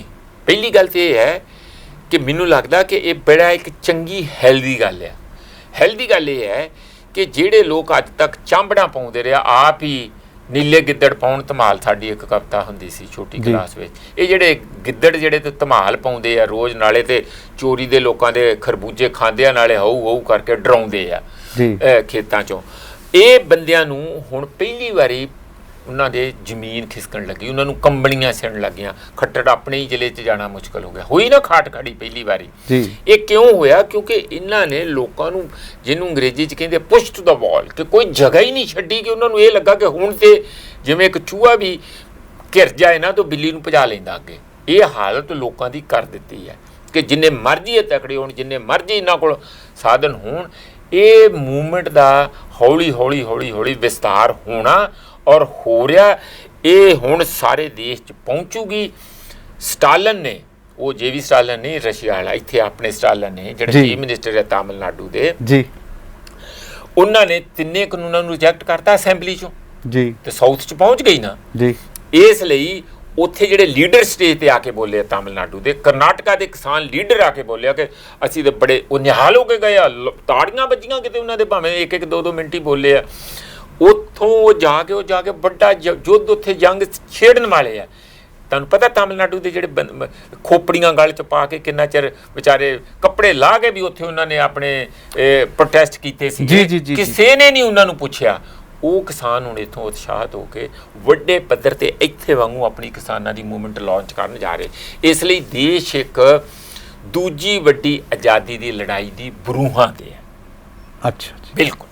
ਤੇ ਫਿਰ ਹੁਣ ਯਾਨੀ ਕਿ ਜੇ ਆਪਾਂ ਗੱਲ ਸਿੱਧੇ ਤੌਰ ਤੇ ਕਰੀ, ਬਾਕੀ ਗੱਲਾਂ ਤਾਂ ਦਰਸ਼ਕ ਸਮਝਦੇ ਹੁਣੇ, ਰੋਜ਼ਾਨਾ ਦੇਖਦੇ ਨੇ ਅਪਡੇਟ। ਜੇ ਹੁਣ ਕੋਈ ਜਿਵੇਂ ਉਸ ਅੰਦੋਲਨ 'ਚੋਂ ਆਮ ਆਦਮੀ ਪਾਰਟੀ ਨਿਕਲੀ, ਇੱਥੋਂ ਕੋਈ ਪਾਰਟੀ ਨਿਕਲਣ ਦੀ ਸੰਭਾਵਨਾ ਹੈ? ਦੇਖੋ, ਸਾਡੇ ਸਾਰੇ ਬੰਦਿਆਂ ਨੂੰ ਨਾ ਇਹ ਬਹੁਤ ਤਤਪਰਤਾ ਆ, ਖਾਸ ਕਰ ਮੀਡੀਆ ਲਈ ਤੇ ਬਹੁਤ ਹੀ ਨਾ। ਨਹੀਂ, ਇਹ ਗੱਲ ਸਵਾਲ ਵੀ ਬਣ ਰਹੇ ਨੇ। ਨਹੀਂ, ਦੇਖੋ ਆਪਾਂ ਕਾਹਲੀ ਕਿਉਂ ਕਰਦੇ ਆ? ਇੱਕ ਸੱਤਾ ਆ, ਦੇਖੋ ਸੱਤਾ ਆ ਨਾ, ਜਦੋਂ ਸੱਤਾ ਚਲੇ ਹੀ ਕਿਸਾਨਾਂ ਕੋਲ ਗਈ, ਇਹ ਤੇ ਡੰਡੇ ਵਜਾਉਂਦੇ ਫਿਰਦੇ ਤੇ ਪੂਛ ਬਣੇ ਫਿਰਦੇ ਤੇ ਮਿੰਨਤਾਂ ਕਰਦੇ ਫਿਰਦੇ ਆ। ਸੱਤਾ ਉਹਨਾਂ ਕੋਲ ਖਿਸਕ ਚੁੱਕੀ ਹੈ। ਇਸ ਵੇਲੇ ਕੀ ਕਰਨਾ ਕੀ ਨਹੀਂ ਕਰਨਾ ਉਹ ਕਿਸਾਨ ਫੈਸਲਾ ਕਰ ਰਿਹਾ, ਹਰਿਆਣੇ 'ਚ, ਪੰਜਾਬ 'ਚ, ਵਿੱਚ ਯੂਪੀ 'ਚ। ਯਾਨੀ ਅਗਲੀ ਸੱਤਾ ਕਿਸਾਨ ਤੈਅ ਕਰੂ। ਤੁਸੀਂ ਇਹ ਨਹੀਂ ਕਹਿ ਸਕਦੇ ਕਿ ਉਹਨਾਂ ਕੋਲ ਸੱਤਾ ਨਹੀਂ। ਮੇਰਾ ਖਿਆਲ ਆ ਕਿ ਜਿਹੜੀ ਲੋਕਾਂ ਦੀ ਜਾਗਰਤੀ ਫੈਲਾ ਕੇ, ਏਕਾ ਕਰਕੇ, ਉਹਨਾਂ ਦੀ ਗਰਾਊਂਡ ਸਵੈਲ, ਉਹਨਾਂ ਦੇ ਘੇਰੇ ਨੂੰ ਹੋਰ ਵਿਸ਼ਾਲ ਤੇ ਗਹਿਰਾ ਕਰਕੇ, ਇੰਟੈਂਸ ਕਰਕੇ, ਜਿਹੜੀ ਇਹ ਮੂਵਮੈਂਟ ਦਾ ਇੱਕ ਵੱਡਾ ਮਹਾਜ ਖੜਾ ਹੋ ਰਿਹਾ, ਵੱਡਾ ਤੂਫਾਨ ਖੜਾ ਹੋ ਰਿਹਾ, ਸਾਨੂੰ ਉਹਦੇ ਵੱਲ ਦੇਖਣਾ ਚਾਹੀਦਾ ਕਿ ਉਹ ਆਉਣ ਵਾਲੇ ਸਮੇਂ 'ਚ ਕਿੱਡਾ ਹੋਰ ਵਿਸ਼ਾਲ ਹੁੰਦਾ, ਬਸ਼ਰਤੇ ਇਸ ਦੇ ਕਿ ਛੇਤੀ ਨਾਲ, ਕਈ ਬੰਦੇ ਬਹੁਤ ਕਹਿੰਦੇ ਆ ਕਿ ਕੋਈ ਛੇਤੀ ਨਾਲ ਪਾਰਟੀ ਬਣਾ ਲਓ ਤਾਂ ਕਿ ਜਿਸ ਤਰ੍ਹਾਂ ਦੀਆਂ ਬਾਕੀ ਚੜੂਨੀ ਸਾਹਿਬ ਨਿਕਲੇ ਵੀ ਸੀਗੇ, ਫਿਰ ਚਲੋ ਉਹਨਾਂ ਨੂੰ ਬਿਠਾ ਲਿਆ। ਕਿਉਂ ਗਏ? ਫਿਰ ਕਿਉਂ ਵਾਪਸ ਗਏ? ਪਤਾ ਕਿਉਂ? ਸਮਝ ਗਏ, ਚਲੋ ਮੰਨ ਲਓ ਸਮਝ ਨਹੀਂ ਗਏ। ਵਿਰੋਧਤਾ ਹੀ ਇੰਨੀ ਜ਼ਿਆਦਾ ਹੋ ਗਈ, ਸਮਝਦਾ ਨਹੀਂ ਹੈ ਕੋਈ ਵੀ ਇੱਥੇ। ਅੱਛਾ, ਯਾਨੀ ਕਿ ਲੋਕਾਂ ਨੇ ਸਮਝਾਤਾ, ਉਹਨਾਂ ਨੂੰ ਪਤਾ ਲੱਗ ਗਿਆ ਕਿ ਨਾ, ਇਹ ਗਲਤ ਕੰਮ ਹੈ। ਲੋਕਾਂ ਨੇ ਸਮਝਾਤਾ, ਬਿਲਕੁਲ, ਤੁਹਾਡੇ ਵਰਗੇ ਸੱਜਣਾ ਨੇ ਸਮਝਾਇਆ। ਅੱਛਾ ਜੀ, ਹੁਣ ਗੱਲ ਇਹ ਹੈ ਜੀ, ਦੇਖੋ ਇੱਕ ਤਰੀਕਾ ਨਾ ਸੱਤਾ ਦੇ ਵਿੱਚ ਬੈਠ ਕੇ ਕੰਮ ਕਰਨ ਦਾ ਵੀ, ਤੇ ਹੁਣ ਤਾਂ ਆਪਾਂ ਵਿਰੋਧ ਜਗ ਦਾ ਅੰਦੋਲਨ ਨਹੀਂ ਕਰ ਸਕਦੇ, ਵਿਰੋਧੀ ਧਿਰ 'ਚ ਬੈਠ ਕੇ ਦਾ ਸਵਾਲ ਹੀ ਖੜੇ ਕਰ ਸਕਦੇ ਹਾਂ, ਹੱਲ ਨਹੀਂ ਨਾ ਹੁੰਦਾ। ਇਹਦੇ ਕਰਕੇ ਇੱਕ ਪ੍ਰਕਿਰਿਆ ਤਾਂ ਹੈ ਨਾ, ਪ੍ਰਕਿਰਿਆ 'ਚ ਜਾਣ ਦੀ ਬਲ ਵੱਧ ਰਿਹਾ ਅੰਦੋਲਨ। ਕਿਸ ਮੌਕੇ ਤੇ ਕੀ ਕਰਨਾ? ਤੁਸੀਂ ਛੋਟੀ ਐਗਜ਼ਾਮਪਲ ਰੂਸੀ ਇਨਕਲਾਬ ਦੀ, 1905 ਵਿੱਚ ਉਹਨਾਂ ਨੇ ਕੱਚਾ ਪੋੜਾ ਛੇੜਤਾ ਤੇ ਫੇਲ ਹੋ ਗਏ। 1917 ਚ ਜਦੋਂ ਐਨ ਮੌਕਾ ਸਹੀ ਸੀ, ਚੋਟ ਮਾਰੀ, ਪਹਿਲਾਂ ਕਰੈਂਸਕੀ ਦੀ ਡੈਮੋਕ੍ਰੈਟਿਕ ਸਰਕਾਰ ਬਣਾਤੀ 3-4 ਮਹੀਨਿਆਂ ਚ, ਅਕਤੂਬਰ ਤੱਕ ਜਾ ਕੇ ਫਰਵਰੀ ਚੋਂ ਸਰਕਾਰ ਬਣਦੀ ਆ, 6 ਮਹੀਨਿਆਂ ਦੇ ਅੰਦਰ ਹੀ ਅਕਤੂਬਰ ਦੇ ਜਾਂਦੇ 7-8 ਮਹੀਨੇ ਉਹ ਕਹਿੰਦੇ ਕਬਜ਼ਾ ਕਰ ਲਓ ਸਾਰਾ। ਇਹ ਲੋਕ ਕਿਸਾਨ ਦੇਸ਼ ਦੀ ਸੱਤਾ ਦੀ ਗ੍ਰਾਮਰ ਬਦਲਣੀ ਚੱਲੇ ਹੋਇਆ, ਕਿਉਂ ਨਹੀਂ ਸਮਝਦੇ ਤੁਸੀਂ? ਮੈਂ ਇਹ ਗੱਲ ਕਹਿਣੀ ਚਾਹੁੰਦਾ, ਇਹ ਕੱਲੀਆਂ ਛੋਟੀਆਂ ਮੋਟੀਆਂ ਪਾਰਟੀਆਂ, ਉੱਥੋਂ ਲੈ ਲਾ, ਉੱਥੋਂ ਛਿੱਲੜ ਲੈ ਲਾ, ਉੱਥੋਂ ਥੋੜਾ ਜਿਹਾ ਸ਼ੋਧ ਪੁਣਾ ਕਰ ਲਾ, ਕਿਸੇ ਨੂੰ ਚੇਅਰਮੈਨੀ ਦੇ ਦੇ, ਕਿਸੇ ਨੂੰ ਮਿਨਿਸਟਰੀ ਦੇ ਦੇ, ਉੱਥੇ ਤੱਕ ਨਹੀਂ ਹੈ ਸੀਮਤ।